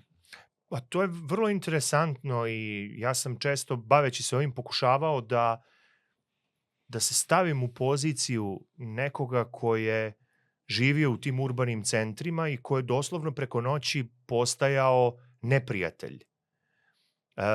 Dakle, ta vojska je u tim garnizonima takva kakva jeste. Dakle, ako pričamo o oružanoj sili socijalističke Jugoslavije, ona je tu od 44. 45. kako kad je koji od tih gradova kasnije garnizona oslobađa. Kako bismo rekli, od oslobođenja. Od oslobođenja. I sada odjedanput, Dakle, vojska koja je tu od 45. godine i država koju ona simbolizuje bila vaša država do juče, Ili je samo formalno? ili barem samo formalno, zavisi od čovjeka do čovjeka, ali vjerujem da za dobar dio ljudi je to zaista bilo njihova država u to vrijeme. Za dobar dio ljudi, ali to nije nešto što možemo egzaktno da dokažemo. I što nije nepromjenjivo na kraju. I što nije nepromjenjivo. I sada odjedanput preko noći to postaje neprijateljska vojska i to je zaista nevjerovatna pojava. Postaje iz nečije perspektive. Iz nečije perspektive, iz perspektive većinskog naroda. Odjedanput, dakle, garnizon ima ta ozbiljna vojna uporišta, gdje je čitava motor i privrede, motor razvoja određenih gradova je bila vojska. Imate ozbiljna vojna uporišta od Splita, Šibenika, Zadra, Karlovca, na primjer. Dakle, to su vrlo ozbiljni gradovi, da ne idemo dalje, ovo su regionalni centri ka kojima su u određenoj mjeri ovi krajevi većinski naseljeni Srbima gravitirali. I onda sada u jednom trenutku vi proklamujete borbu protiv te oružane sile koja je do juče tu, koja u prvom momentu, kao što si i ti pomenuo, pokušava da bude tampon zona, koja pokušava da izmiri zaraćene strane, kako se to terminološki govorilo, ali treba imati na umu da prvim akcijama JNA na terenu, odnosno prvim uplitanjima JNA na terenu, nije ni srpska strana bila zadovoljna. To se može provjeriti u svim istorijskim izvorima. Pogotovo, evo recimo kad su Plitvice u pitanju. Srbi su vrlo nezadovoljni kako se JNA postavila na Plitvicama. Vrlo su nezadovoljni. Dakle, tog nezadovoljstva je bilo i sa srpske strane, ali su okolnosti postepeno išle ka tome da su Srbi jedinog zaštitnika u stvari mogli da vide u saveznoj armiji. Koja je opet zbog realnih dešavanja i bojkota i mobilizacije. Tako je postepeno postajala srpska vojska. Da. Postepeno, ali je trebalo vremena da ona postane srpska vojska. Pa recimo ono što se često zaboravlja istraživajući događaje u Bosni i Hercegovini, veliki broj muslimana iz Bosne i Hercegovine učestvovao u ratnim dešavanjima u Hrvatskoj u okviru Jugoslovenske narodne armije. Veliki broj i muslimana, veliki broj Makedonaca, čak i dosta Albanaca. Albanaca sa Kosova. Čak i dosta Albanaca, iako u našoj nekoj kolektivnoj svijesti stoji da posle slučaja Keljmendi Albanci nisu išli u JNA. Naravno da su išli i mnogi su čak ostavili svoje kosti, ne mnogi, ali bilo je Albanaca koji su poginuli u ratu u Hrvatskoj, vjerovatno i u Bosni i Hercegovini, za Hrvatsku znam sigurno da je bilo takvih slučajeva. I u jednom trenutku, i ne samo da prvo ta vojska simbolizuje tu saveznu državu koju želite da uklonite sa vaše teritorije. To je jedno. Drugo, ta vojska... Sa teritorije koja nova država secesionistička smatra svoje. Tako je. Sa druge strane, odnosno koja je Avnojevskim uređenjem dodijeljena, takva kakva jest. A sa druge strane, vi znate dobro kakvi su vojni efektivi koje ta vojska ima. To nije slaba vojska. To nije bila neopremljena vojska i pokušavate da svoje vojne efektive pojačate tako što ćete uzeti ono što je pripadalo to vojsci i to se posebno vidjelo na slučaju 32. korpusa iz Varaždina, čija je predaja u stvari čuvena. Ta predaja je omogućila naoružavanje i omogućila je da tek osnovana hrvatska vojska, kako sam čitao, čini mi se 10 do 15 puta podigne vatrenu moć na osnovu. Tako je, to su zaista, dakle, tu je neke cifre od 74 tenka, više desetina topova, haubica, različitih kalibara oruđa, pješadijskog recimo naoružanja, 25.000 vojnika, čini mi se da je neki podatak ste uspjeli da naoružate od onoga što je stiglo što je zapljenjeno u Varaždinu. Dakle, to su stvari, to je jedna od ključnih tački za nastanak hrvatske vojske kao oružane sile Republike Hrvatske koja je na putu nezavisnosti. Taj proces uklanjanja JNA sa teritorije Republike Hrvatske nije bio lak, bio dosta težak. I ovo je dobro, politički izbušen. I politički na različite načine. I ovo je dobro što si pomenuo da neki od prvih zločina, neka od prvih stradanja u stvari jesu stradanja pripadnika Jugoslovenske narodne armije. Od Saše Gešovskog, to je prvi pripadnik Jugoslovenske narodne armije koji je stradao u ratovima koji su pratili raspad socijalističke Jugoslavije. Pa tek onda nekoliko desetina vojnika gine u Sloveniji. On je prvi koji je stradao i to ne u borbi, već u, pod navodnicima, mirnim demonstracijama građana. I ta jedna tragika toga je prilično velika. Dakle, Makedonac strada u Splitu u trenutku kad rata još uvijek formalno nema. I onda sada to mučenje vojnika, bez struje, Uskraćivanje telefonskih hrane. veza, nemogućnost snabdijevanja, to su stravični psihički raspadi. Onda kod ljudi koji žive u tim garnizonima, onda uticaj na same porodice. Tu je puno mješovitih brakova. Vi pravite To su čitav problem. identitetska lutanja. To su identitetska lutanja, to su i problemi. egzistencijalna i... To su tragične sudbine, to su stravični psihološki pritisci koji te ljude nisu mogli da ostave istima kakvi su bili tada, bez obzira što se radilo o profesionalnim vojnim licima. Đorđe Pražić je napisao čak jedan članak u kome je pokušao da načne taj psihološki uticaj na ljude koji su službovali u vojno-pomorskoj oblasti na početku. Da, oni su ucijenjivani životima njihovih porodica i terorističkim prijetnjama i označavanje po Bosni i Hercegovini, označavanje stanova i pripadnika Jugoslovenske narodne armije, ali definitivno ono što moramo reći u sve te okolnosti, političko bušenje, znamo svi za Mesića i za nedostatak, ajmo reći, aktivne volje tog vojnog rukovodstva, moramo ipak reći jednu činjenicu koja je takva kakva jeste, da Jugoslovenska narodna armija nije odgovorila svom doktrinarnom pozivu da očuva državu Jugoslaviju i da je ona u jednom momentu, čini mi se da to veoma brzo dolazi, pa recimo na području Hrvatske, u stvari pretvorena u silu jedino koja želi da izvuče svoje potencijale sa tog terena, što je opet izazvalo reakciju i nezadovoljstvo Srba koji su mnogo nade upravo i na tom, ajmo nekom mitskoj osnovi polagali u Jugoslovensku narodnu armiju i da se onda posle tih zločina, posle tih opkoljavanja borbi na pripadnicima Jugoslovenske narodne armije, dešavaju ovi zločini nad srpskim civilima i taj njihov egzodus. Recimo, kada meni neko priča o stradanju Srba u Hrvatskoj, tu vam se javljaju neke asocijacije, a to su recimo ti urbani centri, recimo poput Zadra, Siska, Karlovca, Gospića.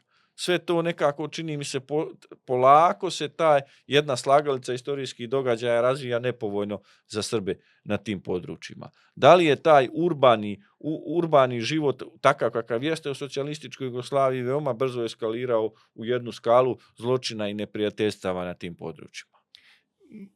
To što se dešavalo u urbanim centrima u Hrvatskoj, to je jedna, čak rekli bismo, potpuno druga priča od onoga što se dešava u unutrašnjosti na prostoru koji je kasnije obuhvatila Republika Srpska krajina. Upravo zato i potenciram da često zaboravljamo te stvari kada govorimo o Zadarskoj kristalnoj noći. Recimo, krajina nije obuhvatila puno značajnijih gradskih centara.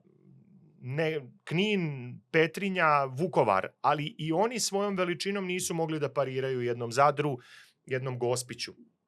U svim tim gradovima koji su bili regionalni centri živio je veliki broj Srba. U manjoj mjeri oni su bili starije stanovništvo, kao u slučaju Zadra, gdje imate srpske porodice koje žive nekoliko vijekova u Zadru, duboko utkane u Zadar kakav je nekada bio.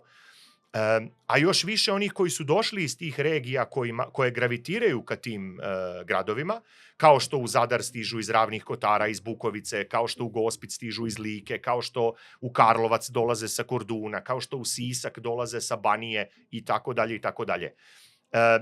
Po broju protjeranih ljudi, to čišćenje urbanih centara je bilo potpuno u ravni sa onim što se kasnije u vojnim operacijama desilo sa ovom unutrašnjošću. Odjednom eksplicitno i burno. Pogledajte samo teritorija grada Zagreba. Po popisu iz 1991. na teritoriji, administrativnoj teritoriji grada Zagreba živi 49.000 Srba. To je više nego u čitavom Kninu. Čitava opština Knin. Naravno, s obzirom na to koliki je grad, ti ljudi su vrlo teško vidljivi, teško uočljivi, ali je to jedna prilično velika brojka. Po velikom. Naravno, i to je onaj koji je vršio represiju po gradovima dobro znao i planski želio da promijeni. Zastrašivanje u gradovima je ono što je poguralo egzodus odatle. I zločine koji su se na to nastavili.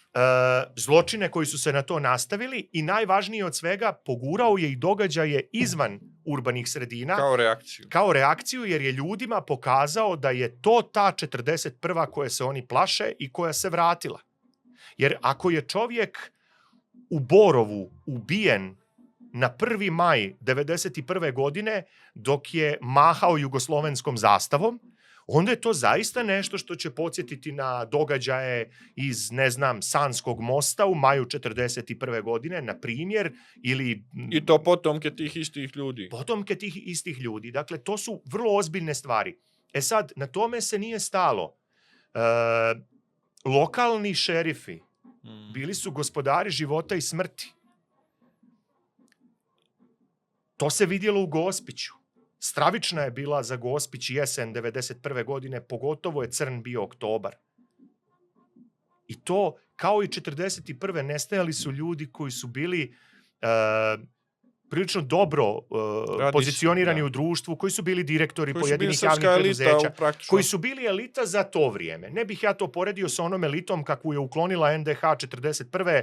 i u Mostaru i u nekim drugim gradovima. Dobro, pa to je bilo sistemsko uklanjanje te elite od strane socijalističkog režima. Naravno, ali i ono što je počistila nezavisna država Hrvatska 41. godine, vi niste više mogli nikada niste imali više poštene intelektualce. Više na taj način niste mogli to da napravite. Ne samo što je bilo drugo vrijeme, nego je prosto taj element toliko temeljno očišćen da je jako teško bilo da ga produkujete u narednih nekoliko decenija. I onda se spomenuo Gospić, čini se da je 180 nešto. Gospić je jeziva brojka, mislim da je negdje, da se po podacima organizacija koje se bave time vodi negdje samo u tom razdoblju barem 120 ljudi da je stradalo. Bilo je ne u tim razmjerama, u Zadru je bila takozvana kristalna noć koja je bila jedan rušilački talas. Simboličan jedan povod. Koji opet više podsjeća na 1914.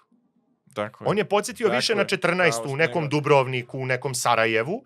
Dakle, ona reakcija na ubistvo prestolonasljednika Franca Ferdinanda. Ona rušilačka rulja koja ruši se pred sobom što je srpsko, da. Tako je. Ta rulja stiže uglavnom iz predgrađa, kao i 914. godine, i obično, slučajno, postoji neko iz policije ko ne reaguje i neko iz policije ko pokazuje u kom pravcu i u kom smjeru treba da se djelovati. Ide.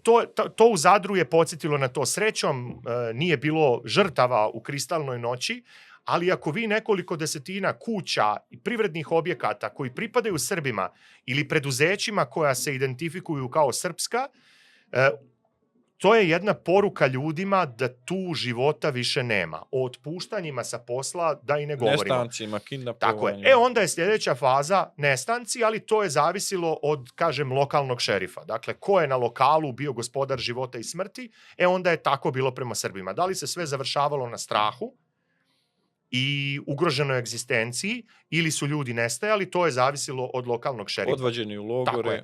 Odvođeni u logore, ubijani na obalama rijeka, kao što je slučaj u Vukovaru, pa tijela plivaju Dunavom, ili u Osijeku, pa tijela plivaju Dravom. U Sisku je isto bilo ozbiljnih nestajanja Srba s jednom jedinicom paravojnom koja je tu po gradu krstarila. Dakle, to su neke tačke gdje je bilo masovnijeg stradanja u urbanim sredinama. A podsjećam, to nisu sredine koje su u sastavu krajine. To nisu Srbi koji su vojnici. To nisu I koji Srbi su neka potencijalna opasnost za sistem. Potencijalna opasnost. Tako je. Čak i ta krajina koja je proklamovana ne obuhvata to područje, ne pretenduje na njega. I to su stvari koje su učinile da ljudi napuštaju urbane centre. Čak i ako nije bilo ovih ubijanja kao u Gospiću, kao manje u Karlovcu, nije bilo toliko slučajeva u Karlovcu, ali u Gospiću, Sisku, Osijeku i Vukovaru, recimo. Dakle, čak i ako nije bilo toga, dovoljno je bilo da ako je Srbin ostao u Zagrebu, ubistvo porodice Zec je dovoljna poruka. Koje je postalo jedno simbol. Mi danas svi znamo za bez ikakve dileme simbol, koja je jedna poruka da tu više za vas nema mjesta. I onda sada ti ljudi odatle odlaze. Ko pokušava može da se spasi. I to je jedan prvi izbjeglički talas. I zato ja često govorim i često mi smeta što se uvukao taj jedan narativ koji su i Srbi djelimično prihvatili, uvukao se taj jedan narativ o tome da Srbi 91. godine čiste Hrvate, pa 95. Hrvati vraćaju. Ne, 91. godine čišćenje je bilo nešto što je itekako na obe strane, ali ovdje pričamo o ovom ozbiljnom čišćenju iz gradskih sredina. I to uništenje Srba iz gradova karakteriše i Hrvatsku, u značajnoj mjeri i Bosnu i Hercegovinu. U Republici Srpskoj jesu ostali neki značajni urbani centri, ali iz mnogih urbanih centara Srbi su potpuno eliminisani. Mostar, Konjic, Sarajevo, muslimanski dio, da. Tuzla, Zenica. To su gradovi gdje su Srbi, to su veliki gradovi za naše ovo područje i podneblje gdje su Srbi očišćeni. Kosovo i Metohija. Da. Isti je princip. čiste se Srbi u gradovima 99. godine, a ono što je preživjelo gradove 99. počišćeno je 2004. Da, i u isto Dakle, vrijeme... potpuna deurbanizacija Srba. Potpuno ih uklanjate iz gradskih sredina, pomjerate na periferiju gdje su nevidljivi i gdje ih je još teže zaštititi. I u isto vrijeme na onima rijetkim primjercima koji ostaju, u stvari vrši se žestok identitetski pritisak da se oni odreknu iz svog porijekla, da budu neki vještački identitet. To je nova faza. To je nova faza. Uglavnom, spomenuo su i tu porodicu Zec u Zagrebu, taj čuveni zločinjeri o kojem znamo, koji dosta govori i u stvari sve to govori u jednom tihom egzodusu, rekli bismo dosta prije Bljeska i Oluje.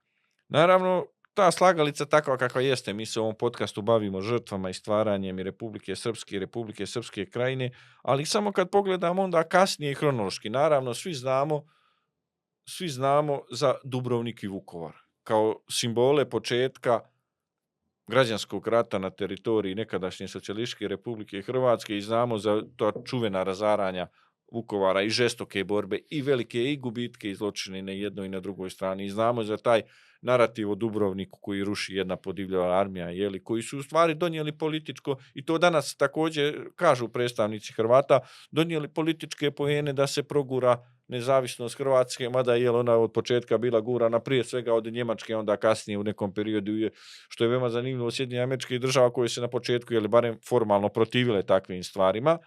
Ali kad gledamo dalje tog rata sa Republike Srpske krajine sa hrvatskim formacijama, vidit ćemo jedan Miljevački plato kod Drniša, znači u junu 92. godine, pa ćemo tu po zlu čuvenu operaciju Maslenica u januaru 93. godine, pa taj Medački džep kod Gospića u septembru 93. godine. Rekli bismo da taj zločinački okvir prema srpskim civilima i vojnicima, gdje se uspostavi mogućnost, gdje se nisu dovoljno odbranili, u stvari zaklapa jednu slagalicu. Pa i u tom hronološkom periodu od Sarajevskog primirja od početka 1992. godine pa do ovih operacija koje već uvode u Oluju kada govorimo o operacijama Cinca, Ljeto i Skok 1 i Skok 2. Dakle, govorimo o nekom okviru kada posmatramo zločine nad srpskim narodom koji definitivno pokazuju usmjerenost jednog sistema da u najvećem dijelu uništi jedan narod na određenoj teritoriji. Posebno je tu, rekao bih, od ovih stvari koje si pomenuo, posebno je karakterističana, ima naročito veze sa onim o čemu smo mi prethodno pričali, taj slučaj Miljevačkog platoa, jer su ubijeni pripadnici teritorijalne odbrane bačeni u jamu. Opet simbolično. Kao da je neko slao poruke. Ti su ljudi bačeni u jamu i onda je teško da nekome u kninskom kraju 92. godine ne dozvolite pravo da poredi 41. i 91. odnosno u ovom slučaju 92. ali simbolično 91. kada je on svojim očima vidio jedan novi slučaj bestijalnog mučenja zarobljenika i njihovo bacanje u jamu, i to naravno u ljetnjem periodu kada sve to dobija još stravičnije dimenzije na terenu.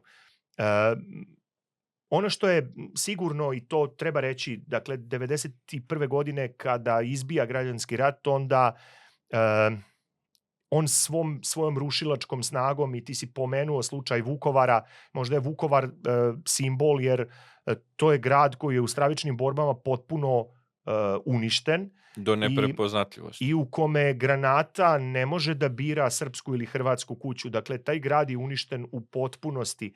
I to čak on ulazi u okvire Republike Srpske krajine i u tom krajiškom narativu na negdje početkom 92. znači u prvim mjesecima nakon što su borbe oko Vukovara završene, on se naziva srpskom Hirošimom. I samo molim te, jedna paralela, ono što je veoma zanimljivo i u današnjim narativima i u ratnom narativu, tu se, recimo iz hrvatske perspektive, imate narativ da Srbi ruše grad.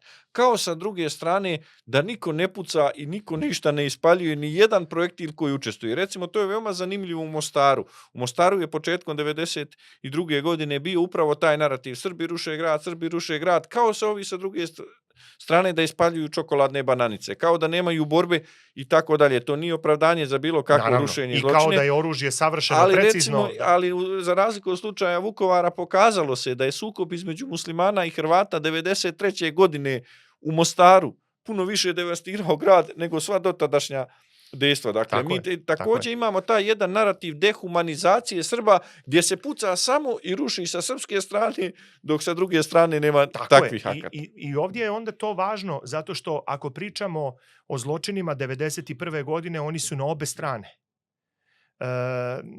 Ne možete, često u hrvatskom narativu se ističe ta 91. kao godina zločina nad Hrvatima. To je godina i stravičnih zločina nad Srbima. I mi smo pomenuli ove koje u gradovima. Koje su prouzrokovali organizaciju. Tako je. Mi smo pomenuli ove u gradovima i oni zaista jesu. Tada rade improvizovani logori, Pakračka poljana, Marino selo, Merčep, Ribarska koliba i tako dalje, Merčep, slučaj Paulin dvora je čak i hrvatsku javnost u vrijeme kada je razotkriven prilično pogodio. Za ono vrijeme još uvijek nešto i moglo da pa i ova svjedočenja iz Vukovara dovoljno govore. Tako je. Međutim, kada krajem 1991. godine dođe do proglašenja Republike Srpske Krajine i kada Hrvatska od dobrog dijela međunarodne zajednice dobije nezavisnost, kasnije bude primljena i u Ujedinjene nacije, onda rat odlazi u drugom smjeru. I onda je srpska strana potpuno u defanzivi. Ona samo pokušava da sačuva ono što je osigurala 1991. I onda su zločini, barem ovi krupni, veliki, jednostrani, odnosno dešavaju se sa jedne strane. Otuda i Miljevački plato koji si pomenuo i Maslenica koja je barem bila i ozbiljan oružani sukob. Tu su se vodile prilično ozbiljne borbe u zaleđu Benkovca, u Zadarskom zaleđu. Tu je bilo ozbiljnih stradanja i vojnika u borbama. Tu gine komandant Benkovačke brigade, Momčilo Bogunović. Tu je smrtno ranjen Veljko Milanković. To je barem su i oružane borbe, ali je bilo i stradanje civila. I zločina na ratnim zarobljenicima, što je evidentno. Naravno. A onda imamo taj Medački džep koji je zaista jedno nevjerovatno stradanje gdje ste vi u potpunosti uništili 3 sela po principu, kako se to kaže, spržene zemlje, gdje vi imate trovanje bunara, gdje vi imate iživljavanje nad ratnim zarobljenicima i pogotovo nad civilima, što se poslije vidjelo po tijelima koja su pronađena. Čak oni koji su učestvovali u razmjeni, odnosno koji su prihvatali ta tijela ubijenih iz Medačkog džepa, barem ono što je u prvom momentu predato, kažu da su to neki od najstrašnijih prizora koje su u tom strašnom ratu inače vidjeli. Onda imamo poslije, kada rat poodmakne, u Bljesku, u zapadnoj Slavoniji, ponovo jezive zločine, ubijanja onih koji su ostali u kućama ili koji nisu uspjeli da pobjegnu, o Oluji već i da ne govorimo, to je već kruna tih hrvatskih pokušaja da se Srbi očiste ili onako što se vidi kako je na Brionskom prelazu, da praktično nestanu.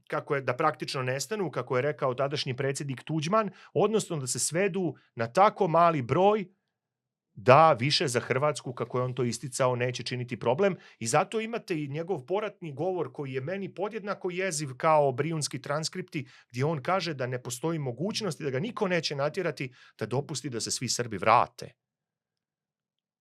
Što je zaista stravično. Što je principijelno sa njegove strane. Ali to je jedna stravična izjava, Apsolutno. možda čak i jezivija od onoga što kaže na Brijunima. Da on neće dopustiti da se oni vrate. Dakle, ukoliko je problem bio, kako to u hrvatskom narativu se ističe, zločini nad Hrvatima, u redu, učinite da odgovara ko je kriv za zločine. Ukoliko je bio problem srpski separatizam, pa taj ste problem riješili i Bljeskom i Olujom, nema više te državne formacije, ali šta je onda problem sa onim ljudima sa seljacima u Gruborima? Tako je, koji su pride pozivani da ostanu. Dakle, 4. avgusta imate proglas Franje Tuđmana kojim poziva srpsko pučanstvo da ostane, a onda u tom govoru koji ja pominjem nekoliko mjeseci kasnije, on kaže da neće dopustiti da se svi oni vrate. Dakle, pozivam ih da ostanu, neću dopustiti da se vrate. Šta je od toga iskreno? I ukoliko ostanu, bivaju završe kao u Gruborima, a ukoliko krenu u toj koloniji, koji su po Hrvatima opet Srbi sami organizovali, odnosno po hrvatskom narativu, da nikad ne generalizujemo, ali onda im bombardujete kolonu i van teritorije Hrvatske. Dakle, to mnogo govori. I naravno tu treba reći, kada govorimo o ovom aspektu, pa ćemo polako još ova 2-3 završna segmenta koja je volio da uradimo, a to je da ste za čitavo vrijeme imali organizovana mjesta mučilišta i zatvaranja, odnosno logorisanja Srbe. Dovoljno je sam pomen Lore da znamo kakav je bio odnos prema Srbima, ne samo na teritoriji, sa teritorije Hrvatske, nego koji su organizovano dovođeni sa teritorije Loru su Bosne i Hercegovine, i Crne Gore, pogotovo i odnosno Crne Gore, crnogorski rezervisti. ali sa teritorije Hercegovine prije svega. Tako Dakle, je. govorimo o jednom sistemu koji ima potpuno jasne asocijacije od strane pripadnika žrtava srpskog naroda. I volio bi još samo, kada si spomenuo Oluju i sve što ona predstavlja kao simbol jednog zločina i etničkog čišćenja i te brojke koje manje više svi znamo, čini mi se, iako često dehumanizujemo žrtve takvim primjerima, a to je pitanje tog famoznog plana Z4. Da li je on zaista bio neka alternativa ili on u suštini bio samo ono što jeste bilo, čini mi se, kupovanje vremena i zavaravanje krajiških Srba? Pa ono što je interesantno kad je u pitanju plan Z4, to je faktički jedina mirovna ponuda koju je svijet dao u pokušaju da konflikt u Hrvatskoj riješi. U Bosni i Hercegovini ima nekoliko mirovnih ponuda, pa neke odbijaju Srbi, neke odbijaju muslimani. A neke i svi, a neke prihvataju svi samo formalno. Samo formalno. A ovdje je to u principu jedina... Posle onog Sarajevskog primjera koje je bilo privremeno. Tako je, i Vencov plan nije mirovna ponuda, Vencov plan je samo uspostavljanje mira kako bi se stvorile mogućnosti da dođe do političkog rješenja problema u Hrvatskoj. I stvari stoje u mjestu u tom pogledu od februara 1992. godine, kada je usvojena rezolucija kojom su uspostavljene zaštitne snage Ujedinjenih nacija, dakle zaštitne snage Ujedinjenih nacija. U tadašnju Republiku Srpsku Krajinu došle su zaštitne snage koje su štitile to područje. I koja vidimo kako je završila vidimo potom kako su ga štitile, tako je. Ali za sve to vrijeme nema ni jedne ponude da se to pitanje na pravi način riješi.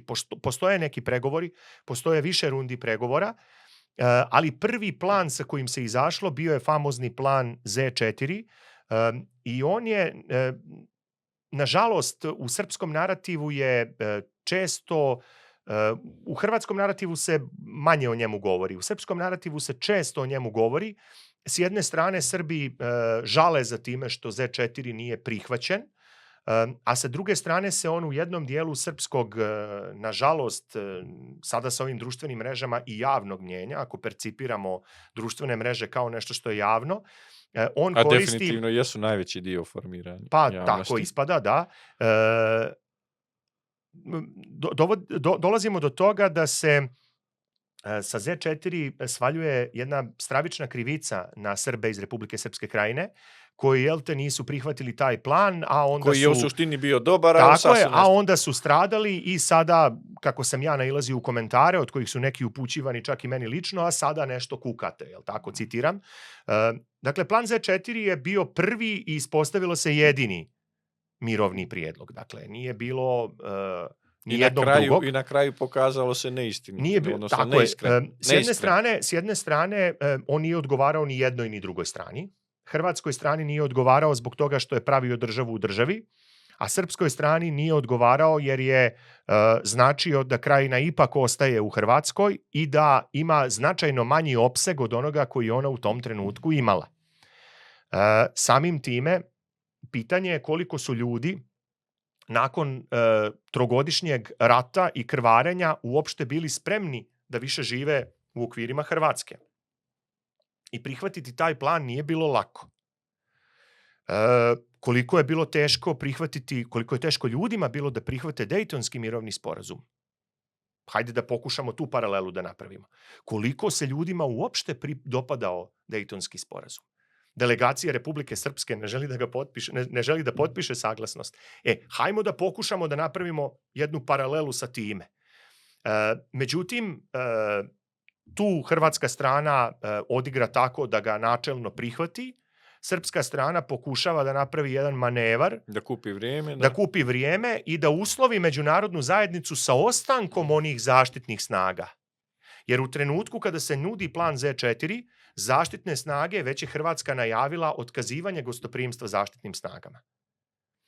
Makoliko da su one neefikasno štitile Srbe na tom području, njihovo prisustvo je ipak bio nekakav garant opstanka. I ono što Knin radi u tom trenutku jeste uslovljavanje. Ne želimo da pričamo o planu dok se ne produži mandat UNPROFOR-a. Da li je to dobar potez ili ne, o tome mi možemo da polemišemo. Ja pokušavam samo da objasnim, naročito onim ljudima koji tako olako daju I komentare i pojednostavljuju, presude. zato to je bio I pojednostavljuje. svrha Dakle, pitanja. to je bila svrha zašto srpska strana odbija da o njemu razgovara u tom trenutku. Formalno ne odbija plan, ali odbija da primi plan, odnosno da razgovara o njemu, što je rezultat je u stvari isti. I onda se dešava to ubrzanje, oluja i... Dešava se ubrzanje, taj plan više nije na stolu. I to je takođe jako važno pomenuti. Često se to u javnoj sferi pominje o tome da je, ne znam, Republika Srpska Krajina potpisala plan Z4. On više nije na stolu. Ono što je u tom planu stajalo, zaista za ove dvije regije, on je podrazumijevao da ostanu samo dvije regije unutar Hrvatske. A ja ću vas podsjetiti da u tom trenutku Republika Srpska Krajina obuhvata 3 regije. Nekadašnju Srpsku autonomnu oblast Krajina, Srpsku autonomnu oblast Zapadna Slavonija i Srpsku oblast Slavonija, Baranja i Zapadni Srem. Plan Z4 je podrazumijevao da se ono što je bila Srpska autonomna oblast Zapadna Slavonija momentalno reintegriše u ustavno-pravni poredak Republike Hrvatske, da se ono što je bila Srpska oblast Slavonija, Baranja i Zapadni Srem reintegriše u narednih 5 godina, potpuno, A da Kninska samo. a da ono što je nekadašnja Srpska autonomna oblast Krajina, ne u cijelom obimu, nego u smanjenom i razdvojenom, imala bi 2 dijela. I ovako je Krajina imala 3 nepovezana dijela, ovako bi imala 2 dijela. I to bi se ponovo zvalo Krajina. Znači, bez Republika i bez Srpska bilo bi Krajina. To bi bio jedan kotar oko Knina, koji gravitira Kninu, jedan kotar koji gravitira Glini. Dakle, 2 potpuno nepovezana dijela. Stvaranjem Brčko distrikta možda je tako nešto i u Republici Srpskoj u stvari urađeno, jer 2 dijela koja formalno nisu... Dakle, govorimo i o naknadnoj idealizaciji tog plana. Ono što je, zbog čega dolazi do idealizacije? Dolazi do idealizacije iz današnje vizure, kada Srba u Hrvatskoj ima jako malo i kada nemaju gotovo nikakva prava. I kada pročitate slovo plana, to je zaista djelovalo onako bolje nego sadašnje stanje. Imate predsjednika, vladu, skupštinu, službenu upotrebu jezika, pisma, valuta vaša posebna koja je ekvivalent sa hrvatskom valutom, a obe izdaje Hrvatska narodna banka. I to je bilo obećano, ne mora znači da je bilo sprovedeno, šta je sve obećano u krajnjem slučaju, tako je, upravo sam to htio reći. Pogledajte šta je sve, ne obećano Daytonom, nego šta je sve potpisano i implementirano Daytonom, pa onda polagano oduzimano. I to što su odnosi u Bosni i Hercegovini potpuno drugačiji odnosi između zaraćenih snaga nego u Hrvatskoj. Policija je bila takođe krajiška, ali morala je da odražava nacionalnu strukturu prije rata. Najvažnije od svega, hrvatska vojska nije mogla da uđe na teritoriju Krajine bez odobrenja njenih organa vlasti. To je ono što je pisalo u slovu plana. Šta bi zaista od toga bilo, to je nešto što možemo samo da polemišemo. Možemo pretpostaviti. Ja bih volio ova 2 završna segmenta. Prije svega treba javno da zna, ti si jedan od autora monografije o Srpskoj vojsci Krajine. To je prva monografija o toj vojnoj organizaciji, vojnoj informaciji u srpskim istorijskim krugovima. Kakav je zaista bio potencijal Srpske vojske Krajine? Naravno, znamo da ne govorimo o dinamičnom procesu, različitim vremenskim intervalima, ali ovako najjednostavnije, šta je to bila Srpska vojska Krajine i kakav je nje zaista bio potencijal da odbrani tu i tako, rekao si, razdijeljenu teritoriju, rekao bi, veoma nepovoljnih geografskih rasprostiranja i neobičnih. I Srpska vojska Krajine je, kao u ostalom i sama Republika Srpska Krajina, nastala kao odgovor na nešto što se dešavalo na terenu. Odnosno, Republika Srpska Krajina kao državna formacija nastaje u pokušaju da Srbi u Hrvatskoj u okolnostima države koja se raspada i najavljene mirovne operacije Ujedinjenih nacija, koja nije bila po njihovim očekivanjima, pokušaju da ojačaju svoju poziciju. To je ono zbog čega nastaje Republika Srpska Krajina. Ne nekakva državnost i niti bilo šta slično. Kad je u pitanju Srpska vojska Krajine, i ona nastaje kao odgovor u prvom redu na ovaj Miljevački plato. Dešavanja na Miljevačkom platovu su možda ponajviše pogurala Srbe u Republici Srpskoj Krajini u smjeru da oni zaista stvore svoju oružanu formaciju. Od one formacije milicije koja je bila u skladu sa Vensovim planom. Oni su do tada imali samo teritorijalnu odbranu koja je po Vensovom planu demobilisana i miliciju, odnosno posebne jedinice milicije lakog naoružanja koje su bile nekakva varijanta I rekao si, upravo Miljevački plato prouzrokuje reakciju. Tako je, on prouzrokuje reakciju i krajem 1992. godine dolazi do stvaranja Srpske vojske Krajine, koja od početka svog do kraja, dakle ona je gotovo u prvim nedjeljama, ona nije ni ustrojena do kraja, već se suočila sa operacijom Maslenica koju smo pomenuli. Dakle, vojsku koja nije ni bila ustrojena zatekla je najveća oružana operacija hrvatske strane od početka rata do tada. To je jedno. Drugo, po Vensovom planu teško naoružanje je bilo u skladištima po principu duplog ključa.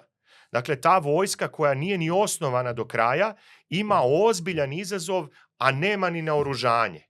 Dakle, jedan paradoks u kome ona nastajala i ona nastaje u tim vrlo ozbiljnim borbama u Zadarskom i Benkovačkom zaleđu, odnosno u tom području primarno između Benkovca i Zadra. Tu se ona kali. Srpska vojska Krajine od početka do kraja prolazi kroz vrlo ozbiljne probleme na različite načine. Demografski, organizacioni. I demografski, i organizacioni, i u pogledu naoružanja, u pogledu kadrova. Ona ima problem sa naoružanjem, ona ima problem sa gorivom, ona ima problem sa kadrovima. Dakle, veoma teška situacija za te ljude. Veoma teška situacija. I ti si sam pomenuo 3 dijela Republike Srpske Krajine međusobno nepovezana. Osim preko nekih dijelova Republike Srpske. Tako je. Razuđena linija fronta, to je ogromna linija fronta. Samo ono što je bilo obuhvaćeno Olujom, pa pogledajte to kolika je linija fronta od Peručkog jezera recimo na jugu do Une na sjeveru. I to brani jedna malena vojska od bar taj prostor od 25.000 vojnika. Što je da uporedimo recimo 1/4 ili 1/5 vojske Republike Srpske. Jeste. Ako i toliko. Dakle, govorimo o realno teškim uslovima da se nad ljudskim naporima odbrani to stanovništvo i teritorij. I ako pogledamo jedan omjer snaga, dakle, Hrvatska kako vrijeme odmiče, Srpska vojska Krajine ni u kom segmentu nije jača, a u mnogim segmentima je slabija s vremenom. A hrvatska vojska je u svim segmentima jača. Uz međunarodnu podršku i sa zapada. I najvažniju stvar, mi ovdje govorimo o jednoj neravnopravnoj borbi u tom smislu što glavni zaštitnik Srba u Republici Srpskoj Krajini, pa i u Republici Srpskoj, Republika Srbija je pod stravičnim sankcijama i vodi računa isključivo o sebi u tim okolnostima, ako i to može. A u isto vrijeme i danas se nameće narativ da je pogrešno što su Srbi pomagali Srbima. To su dvostruki aršini koji su na sve strane u vremenu u kome mi živimo. Vjerovatno su bili i ranije, ali mi pričamo o vremenu u kome živimo, jer ih osjetimo. Dakle, to su dvostruki aršini u kojima je sasvim u redu da jedna vojska prelazi u Bosnu i Hercegovinu, ali da druga nije, da ne možete da pomažete svoje sunarodnike iako ste vi ovamo pomagali. Dakle, iako ste do juče bili jedna država. Iako ste vi prešli i izvršili zločin u Sjekovcu, vi ćete nekome da prigovarate što je poslao pomoć tamo i tako dalje i tako dalje. Dakle, to je jedna neravnopravna borba. Ako očekujete da se dvoje trkaju, ne možemo da pričamo o ravnopravnoj borbi ako ste jednom vezali noge. Ovdje pričamo o tome da ste vi jednoj strani vezali noge. S jedne strane udaranjem sankcija matici, s druge strane pokazali ste spremnost, i to kakvih sankcija. To su sankcije koje možda mogu da se porede sa onim kojima je danas izložena Ruska federacija, ali ne mogu Ruska federacija i Savezna Republika Jugoslavija nikako da se porede. Ona je svijet za sebe.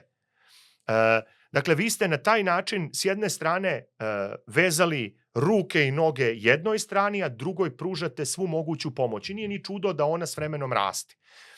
Ukoliko joj date vojnu pomoć, ukoliko date diplomatsku pomoć, i signal da može da završi. Ukoliko date signal da možete da završite posao ili kako je to beše bilo srećno večeras, poruka koja je upućena iz Vašingtona 3. avgusta uveče, onda ne možemo da pričamo o tome da se 25.000 pripadnika srpske vojske u zapadnom dijelu Republike Srpske Krajine moglo ozbiljnije suprotstaviti.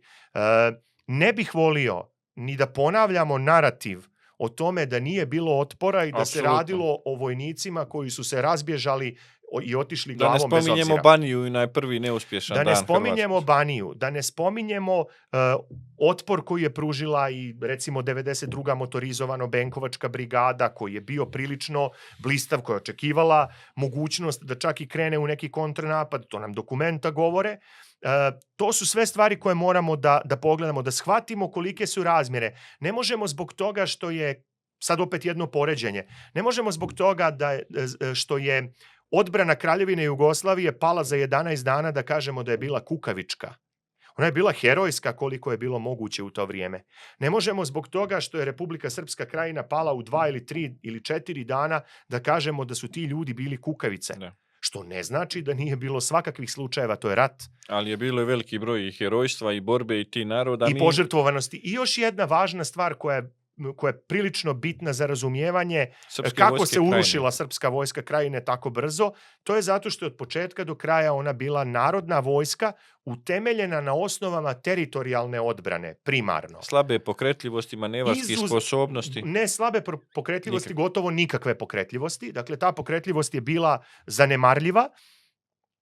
I u tom smislu moramo razumjeti zašto u trenutku hrvatskog udara ti ljudi u većini gledaju kako da spasu svoje porodice, a ne da odbrane liniju fronta. Što ne iznosim kao zamjerku, nego pokušaj da se to razumije. A da je to tako bilo, pa to i hrvatska strana dobro zna i to se vidjelo u brionskim transkriptima. Yes.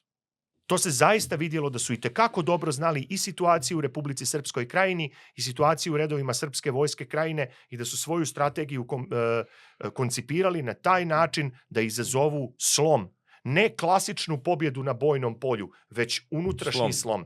Jer su shvatali da je situacija unutra jako teška i da je slom u stvari najbolji put ka ovladavanju tim širokim prostorom Sjeverne Dalmacije, Like, Korduna i Banije. Evo, mi smo u podcastu Memorijalnog centra Republike Srpske, inače stanovišta smo institucionalnom i Republike Srpska također i prilikom podizanja spomenika koje je pratilo dosta nekih stvari. Uglavnom, naše stanovište u Banja Luci, kad prije svega mislim teorijsko i srpske historiografije bilo, jeste i da Republika Srpska treba da baštini uspomenu na heroje, odnosno stradale vojnike Srpske vojske Krajine. Faktički tokom rata to je funkcionisalo dosta povezano u sve ova neka razmimoilaženja i one neke stvari o kojima mi često ne volimo da pričamo, da u nekim određenim momentima i nije bilo podrške, ali je definitivno da su Republika Srpska i Republika Srpska Krajina imale te specifične odnose kao između ostalog države jednog naroda, većinski srpskog naroda, da su imali tu povezanu ratnu situaciju, a između ostalog to govori i ratni kontekst, pa Bljesak i Oluja nisu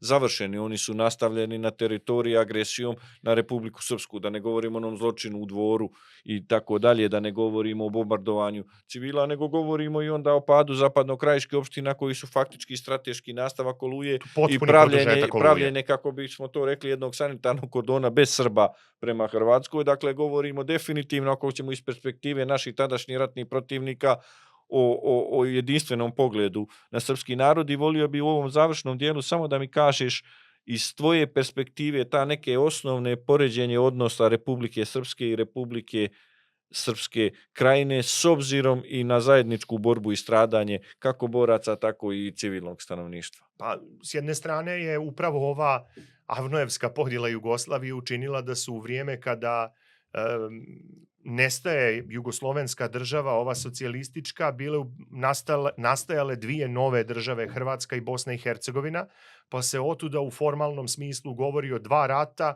u mnogim segmentima ta dva rata su toliko povezana da faktički predstavljaju... Ali u isto vrijeme nastaju Republika Srpska i Republika Srpska. Republika Srpska i Republika Srpska Krajina su od početka vrlo tijesno povezane.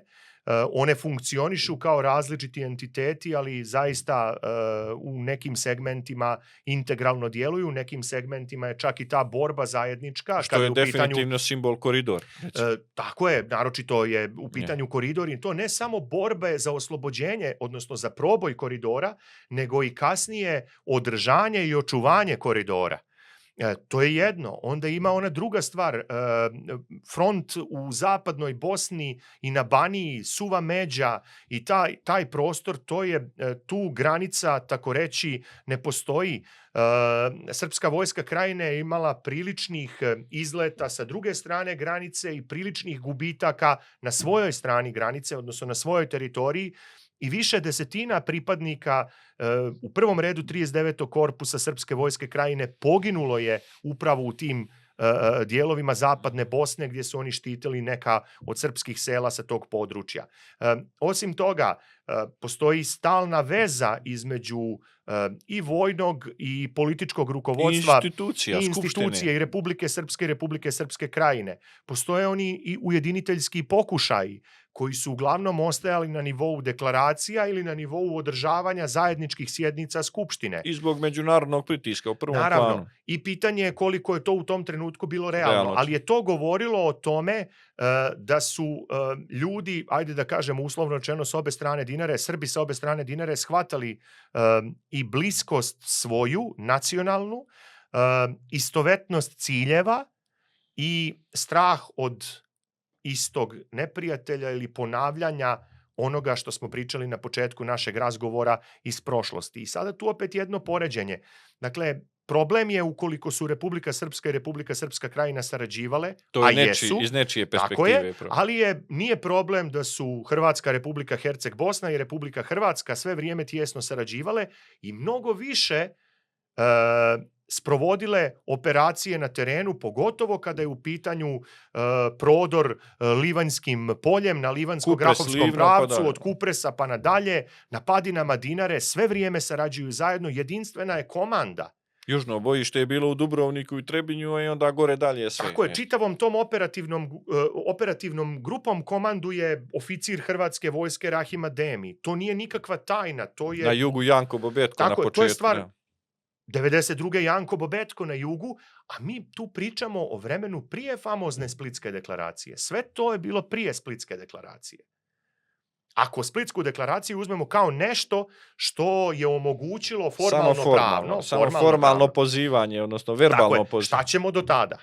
Dakle, da li je onda dejstvovanje Hrvatske vojske na prostoru Bosne i Hercegovine agresija, ako ste isto taj princip primijenili na Jugoslovensku narodnu armiju? To što oni povezuju, da. Dakle, ako već, to je opet ono jedno licemjerje koje smo također pomenuli i koje nas i danas okružuje, pa se vidjelo ono i u raspadu socijalističke Jugoslavije, odnosno razbijanju socijalističke Jugoslavije, koji god termin da upotrebimo, jer ste s jedne strane proklamovali jedan princip, a to je nepomjerljivost i nepromjenljivost avnojevskih granica, i po principu po kome ste smatrali da je Krajina sastavni dio Hrvatske, niste dopustili da Kosovo i Metohija bude i ostane sastavni dio Republike Srbije, nego od toga pravite novu državu. Dakle, to je jedno licemjerje koje se vidi, kažem, i u drugim dijelovima planete svih ovih godina koliko je... A mjerimo li mi danas istim maršinima Republiku Srpsku i Republiku Srpsku Krajinu? Ja često znam reći da mi zaista bez te tragične sudbine Republike Srpske Krajine često zaboravimo i na značaj, odnosno nedovoljno naglasimo značaj Republike Srpske. Evo, u memorijalnom centru su stanovišta i svakodnevno se radi na uzimanju izjava i tu nema razlike, kao i porodice poginulih boraca Republike Srpske, tako se uzimaju izjave i porodice i civila sa područja Hrvatske, ali i porodice pripadnika Srpske vojske Krajine. Mjerimo li mi danas istim maršinima u našoj svijesti značaj Republike Srpske i Republike Srpske Krajine? Ne mjerimo mi, čini mi se, ništa istim aršinima, zato što je famozna avnojevska podjela značajno uticala i na naš mentalni sklop, i na našu svijest i naš odnos prema srpskom narodu koji je živio u različitim republikama tadašnje socijalističke Jugoslavije. Ono što bi trebalo opet da nam bude vodilja, nije Republika Srpska Krajina, niti Republika Srpska, niti Republika Srbija, niti ono što srpskom narodu najčešće imputiraju nekakve ideje o stvaranju velike Srbije. Ne, ali možemo da pogledamo iz jednog drugog ugla. A to je da li je odnos tadašnjih neprijatelja, a po tim mislim i na one na bojnom polju i na one u areni svjetske diplomatije, Da li je njihov odnos bio prema Republici Srpskoj Krajini ovakav, a prema Republici Srpskoj onakav, ili su oni zastupali Gledali jedno stanovište integralno. kada je srpski Praktički narod... naši neprijatelji Tako je. Kada je srpski zasnivali se narod u na pitanju. srpskom integralnom stanovištu. Samo je od prilika na terenu zavisilo na koji će se način Dio udariti. i na koji će se način udariti. Dakle, da li će se kao u I u slučaju... kojoj fazi. I u kojoj fazi. Dakle, da li će se na slučaju Republike Srpske Krajine, koja je najslabija karika od tih srpskih država iz 90. godina, da li će se dopustiti da Hrvatska taj problem riješi? U Republici Srpskoj će se pribjegavati vazdušnim udarima. Dakle, šta je ono, koja je razlika između udara koje je Republika Srpska imala već od 94. a posebno 95. godine, od kraja avgusta pa do sredine septembra, i NATO agresije na Saveznu Republiku Jugoslaviju 99. godine. To je vrlo sličan obrazac djelovanja. Ako pričamo o vezanim rukama Srbije, one su bile vezane i kada su u pitanju Republika Srpska Krajina i kada je u pitanju Republika Srpska, a kasnije i kada je problem Kosova i Metohije u pitanju. Dakle, sankcije koje ste spustili nakon Dejtona, ponovo ste podigli. Vi niste dopustili Republici Srbiji da uradi ništa slično onome što ste dopustili Republici Hrvatskoj. Po tim ne mislim na zločine, po tim mislim da ste nekome dali suvereno pravo da uspostavi kontrolu na čitavoj svojoj teritoriji onako kako ste je vi priznali. I kada to sve imamo na umu, pa čak i kada imamo na umu neke stvari koje se danas dešavaju, onda vidimo da je pristup Srbima, odnosno da ovdje postoji jedinstveno srpsko pitanje i da se pristup međunarodne zajednice opredjeljuje prema srpskom pitanju, a ne prema ovoj ili onoj državnoj formaciji ili državi srpskog naroda. Dakle, mi treba samo da gledamo šta oni napadaju, šta bi znali šta treba da branimo. Jeste pojednostavljeno, ali je u suštini... I da shvatimo da bilo koji udar na Banja Luku nije samo udar na Banja Luku. I na kraju želio bi da mi ponoviš onu priču što si nedavno jednom pričao javnosti, ona je dosta simbolista, a to je priča o jednom zločinu na vojnicima koji gledaju jednu fudbalsku utakmicu. Naime, čini mi se da ta priča nekako zaslužuje neki svoj filmski epilog. Upravo i zbog tog stradanja i to je krajiške tragične sudbine. U zadnje vrijeme vidjeli smo da su Srbi sa područja Krajine, odnosno ja to volim sve jednim korpusom zvati Srbima krajišnicima, da i nekad malo ne prenaglasimo, ali ipak da održimo tu posebnost. Kada to kaže jedan Hercegovac, onda to sigurno znači. Čini mi se da su i upravo u srpskom narodu Srbi krajišnici sve više predmet te kinematografije. Dovoljno je reći Tvrđava i Dara i iz Jasenovca da znamo o čemu govorimo. To je značajno u javnoj svijesti, ali ti si ispričao jednu gotovo filmsku priču o jednom zločinu nad srpskim vojnicima koji gledaju jednu utakmicu, koji igra tu utakmicu je jedan specifičan moment. Ja bih samo, prisjećam se o čemu se radi, ali bih dodao tu još nešto što inače nisam govorio. Samo da kažemo našim gledaocima o čemu se radi. Da, radi se o jednom od najvećih stradanja Srba na Baniji u početnoj fazi rata, a to je decembar, čini mi se 12. decembar 1991. godine, kada je jedna hrvatska oružana grupa prešla preko Kupe, iznenadila pripadnike teritorijalne odbrane Glina na položajima u selu koje se zove Gračanica Šišinečka, odnosno Gračanica. Opet simbolično. Dok su gledali utakmicu, tada je još uvijek bio kup šampiona između Crvene zvezde i Anderlehta. Efekat iznenađenja je bio takav da su ljudi ubijeni, stradalo je 19 srpskih branilaca, to su takozvane gračaničke žrtve i one su imale veliki značaj u kulturi sjećanja srpskog naroda Gline i Banije uopšte kada je u pitanju 91. godina sve do 99. godine kada su došla do 95. godine, izvinjavam se, kada su došla nova stradanja i kada je onda i ta žrtva gračaničkih Srba u stvari otišla nekako nedovoljno u zaborav. Dakle, taj moment nekako je vrijeme, vrlo simbolički, vrijeme je pokazalo da su se Srbi, pogotovo preko Drine, dakle, to je možda teško shvatljivo negdje u Kragujevcu ili u Nišu, ali Srbi preko Drine u nekom trenutku su u Crvenoj zvezdi, iako i ona ima taj komunistički narativ, iako je formirana, kada su već uspostavljene komunističke vlasti, iako je moj kolega Aleksandar Raković dobro ukazao da formalno pravno Crvena zvezda je osnovana u vrijeme Kraljevine Jugoslavije, dakle koji dan prije formiranja privremene vlade DFJ. Dakle, nekako su je oni prigrlili kao jedan od nacionalnih simbola, onog pritajenog nacionalnog osjećaja, jer sa Avnojevskom Hrvatskom, sa Avnojevskom Bosnom i Hercegovinom jeste vi Srbi, ali pokušavamo da napravimo tako je. Bosance I onda je tako je, političke Hrvate. Tačno. I sada nekako se Crvena zvezda nametnula kao jedan simbol. Pa onda u vrijeme kada počinje ovaj raspad Jugoslavije, mnoge neke stvari su se pogađale sa ključnim stvarima kada je u pitanju Crvena zvezda. Znamo da je jedna od prvih događaja koji su pokazali da su stvari u Jugoslaviji idu u jednom izuzetno pogrešnom smjeru. Utakmica na Maksimiru između Dinama i Crvene zvezde 1990. godine. Onda se tada vidjelo koliko je nacionalnog naboja i kod jednih i kod drugih, ali je simptomatičnije ono mada i kod Dinamovih navijača je bilo interesantnih stvari, od pjesmice Druže Tito, kupit ću ti fiću, a Mercedes Anti Paveliću, a sa druge strane imate Druže Tito, tebe Srbi lažu, oni vole generala Dražu i tako dalje i tako dalje. Tu ima vrlo, dakle, simptomatično je to s jedne strane. Onda jedan neobična slučajnost. Crvena zvezda je postala prvak Evrope 29. maja 1991. godine. Toga dana je u stvari Srpska autonomna oblast Krajina usvojila ustavni zakon i uobličena je kao prava autonomna oblast.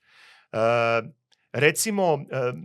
A Republika Srpska Krajina postaje u decembru, a ono što je interesantno, dok se priprema stvaranje Republike Srpske Krajine, jedna od sjednica Skupštine Srpske autonomne oblasti Krajina održana je doslovno nekoliko sati nakon što je Crvena zvezda u Tokiju postala prvak svijeta i pobjedila čileanski Kolo-Kolo, i doslovno jedna od odluka Skupštine je da se pošalje telegram fudbalskom klubu Crvena zvezda i da se tako čestita. Dakle, u sve egzistencijalne probleme koji postoje u Krajini početkom decembra 1991. godine, gdje je to onaj dio srpskog naroda koji ne zna gdje će biti sutra i šta će dalje biti sa njime, gdje se donose sudbonosne odluke kako odgovoriti na hrvatsku nezavisnost koja je tu pred očima i na mirovnu operaciju koja se po svoj prilici pokreće kako ne žele krajiški Srbi, vi stižete da se obradujete vijestima iz Tokija i da pošaljete telegram čestitke u Beograd. Opet malo apsurdno i simbolično Crvenoj zvezdi. Crvenoj zvezdi. Ovo naravno nije priča bila usmjerena ni protiv partizanovaca, ni protiv bilo koga drugog, i sada bih priveo... Ni najmanje, izvinjavam se, samo bih to da pojasnim, ni najmanje je priča nije usmjerena protiv bilo kog drugog srpskog kluba, već ovdje samo pokušamo da objasnimo percepciju tih ljudi kada je Crvena zvezda u pitanju. Dakle, da li su oni imali racionalnog osnova da je posmatraju tako, o tome mi možemo da polemišemo.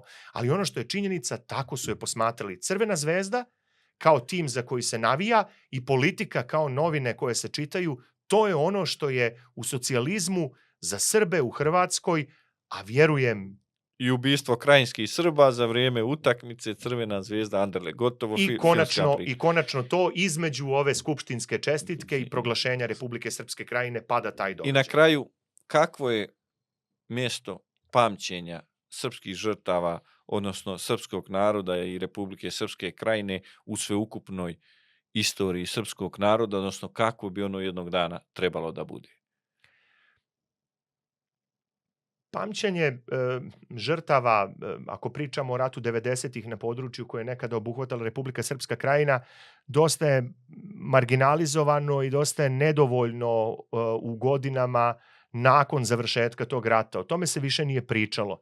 Republika Srpska Krajina je sama komemorirala svoje žrtve dok je postojala. Ali njene najveće žrtve pale su na njenom istorijskom kraju, pa samim time nije bilo nikoga ko je mogao da ih komemorira. Republika Srpska je u tom trenutku još uvijek u ratu i ima dovoljno svojih žrtava, a tadašnji režim u Republici Srbiji je potpuno marginalizovao i Krajišnike i njihove žrtve i to je nešto što je ostajalo potpuno ispod radara sve do političkih promjena 2000. godine. Tek tada postepeno i stidljivo dolaze srpske žrtve u središte pažnje. Do tada su se Krajišnici, potomci, srodnici krajiških stradalnika okupljali kao prvi hrišćani oko crkve Svetog Marka, bez prisustva novinara, bez publiciteta i dolaska nekakvih političara i političkih predstavnika koji bi tome dali na značaju. Prisustvo jednog ministra privlači medije, mediji o tome objavljuju, pa onda i ljudi čuju nešto o tome, pa samim time znaju ili mogu da i sami stvore nekakav odnos prema tim stradalnicima. Stvari se dakle postepeno mijenjaju tek poslije političkih promjena, pa tek tamo za 10. godišnjicu 2005. kada su se na parastosu za žrtve Oluje u crkvi Svetog Marka pojavili i tadašnji predsjednik Boris Tadić i tadašnji premijer Vojislav Koštunica, mogli bismo da kažemo da su bar u jednoj određenoj mjeri srpske žrtve iz Republike Srpske Krajine dobile nekakvo mjesto u javnosti, nekakvo mjesto u pamćenju Srba u cijelosti. Vremenom je to više dolazilo u središte pažnje, vremenom se o tome više pričalo, u nekim segmentima čini mi se možda i previše ili na pogrešan način, ali nije to nešto što je nepoznato. Međutim, dobro si ti to ukazao i u našem razgovoru, pažnja se uglavnom svodi na žrtve Oluje, u određenoj mjeri na žrtve Bljeska. Koja je potpuno opravdano postala simbol. Naravno, ona jeste najveći zločin kada su u pitanju Srbi u ratu u Hrvatskoj, ali ne i jedini. Isto tako ni Jasenovac nije jedino mjesto komemoracije na žrtve u nezavisnoj državi Hrvatskoj, već ih ima koliko god hoćete širom teritorije koju je ona nekada obuhvatila. Dakle, tako i ovdje. Jeste Oluja simbol stradanja, ali nije jedino mjesto stradanja. Sva ostala stradanja su prilično zaboravljena, ne postoji institucionalna briga o tome, postoje pokušaji pojedinaca ili grupa, manje uspješni ili više uspješni, i zato mi je drago da su institucije Republike Srpske prepoznale kao potrebu, a u određenom smislu obavezu, ali ne mislim na ružan način, da uz žrtve u Republici Srpskoj i Bosni i Hercegovini sagledaju i žrtve u Republici Srpskoj Krajini. I zajedno ih obilježavaju sa Srbijom, između ostalog. Jer opet se vraćamo ono što smo pomenuli, ipak je to bio jedan rat. Jedan narod. I Republika Srpska Krajina ne postoji, krajišnici su rasijani po svijetu, starije generacije lagano silaze sa životne pozornice i u tim ljudima nema ko da brine. Tako da svaki pokušaj da se uspomena na one koji su postradali, na ubijene civile, na vojnike koji su pali u borbi, bilo u Banja Luci, bilo u Beogradu, ja zaista pozdravljam, jer nekako se mora čuvati uspomena i na te žrtve. I to su sveukupne žrtve srpskog naroda. Da se vratimo na ono što smo pomenuli, ipak je odnos svijeta ovdje bio prema srpskom pitanju, uslovno rečeno da ga tako nazovemo, a ne prema ovom ili onom regionu u kome su Srbi živjeli u većoj ili manjoj mjeri i pokušali da organizuju autonomiju ili republiku ili nezavisnu državu. Milane, hvala ti na gostovanju. Dragi gledaoci, bila je to još jedna otadžbina koja govori o svemu onome što čini naše stradanje, borbu i život našeg naroda u ovim teškim vremenima kojima smo pričali, o prostorima koje su obilježene našim zavjetima, ali i našim velikim žrtvama. Bila je to još jedna epizoda otadžbine.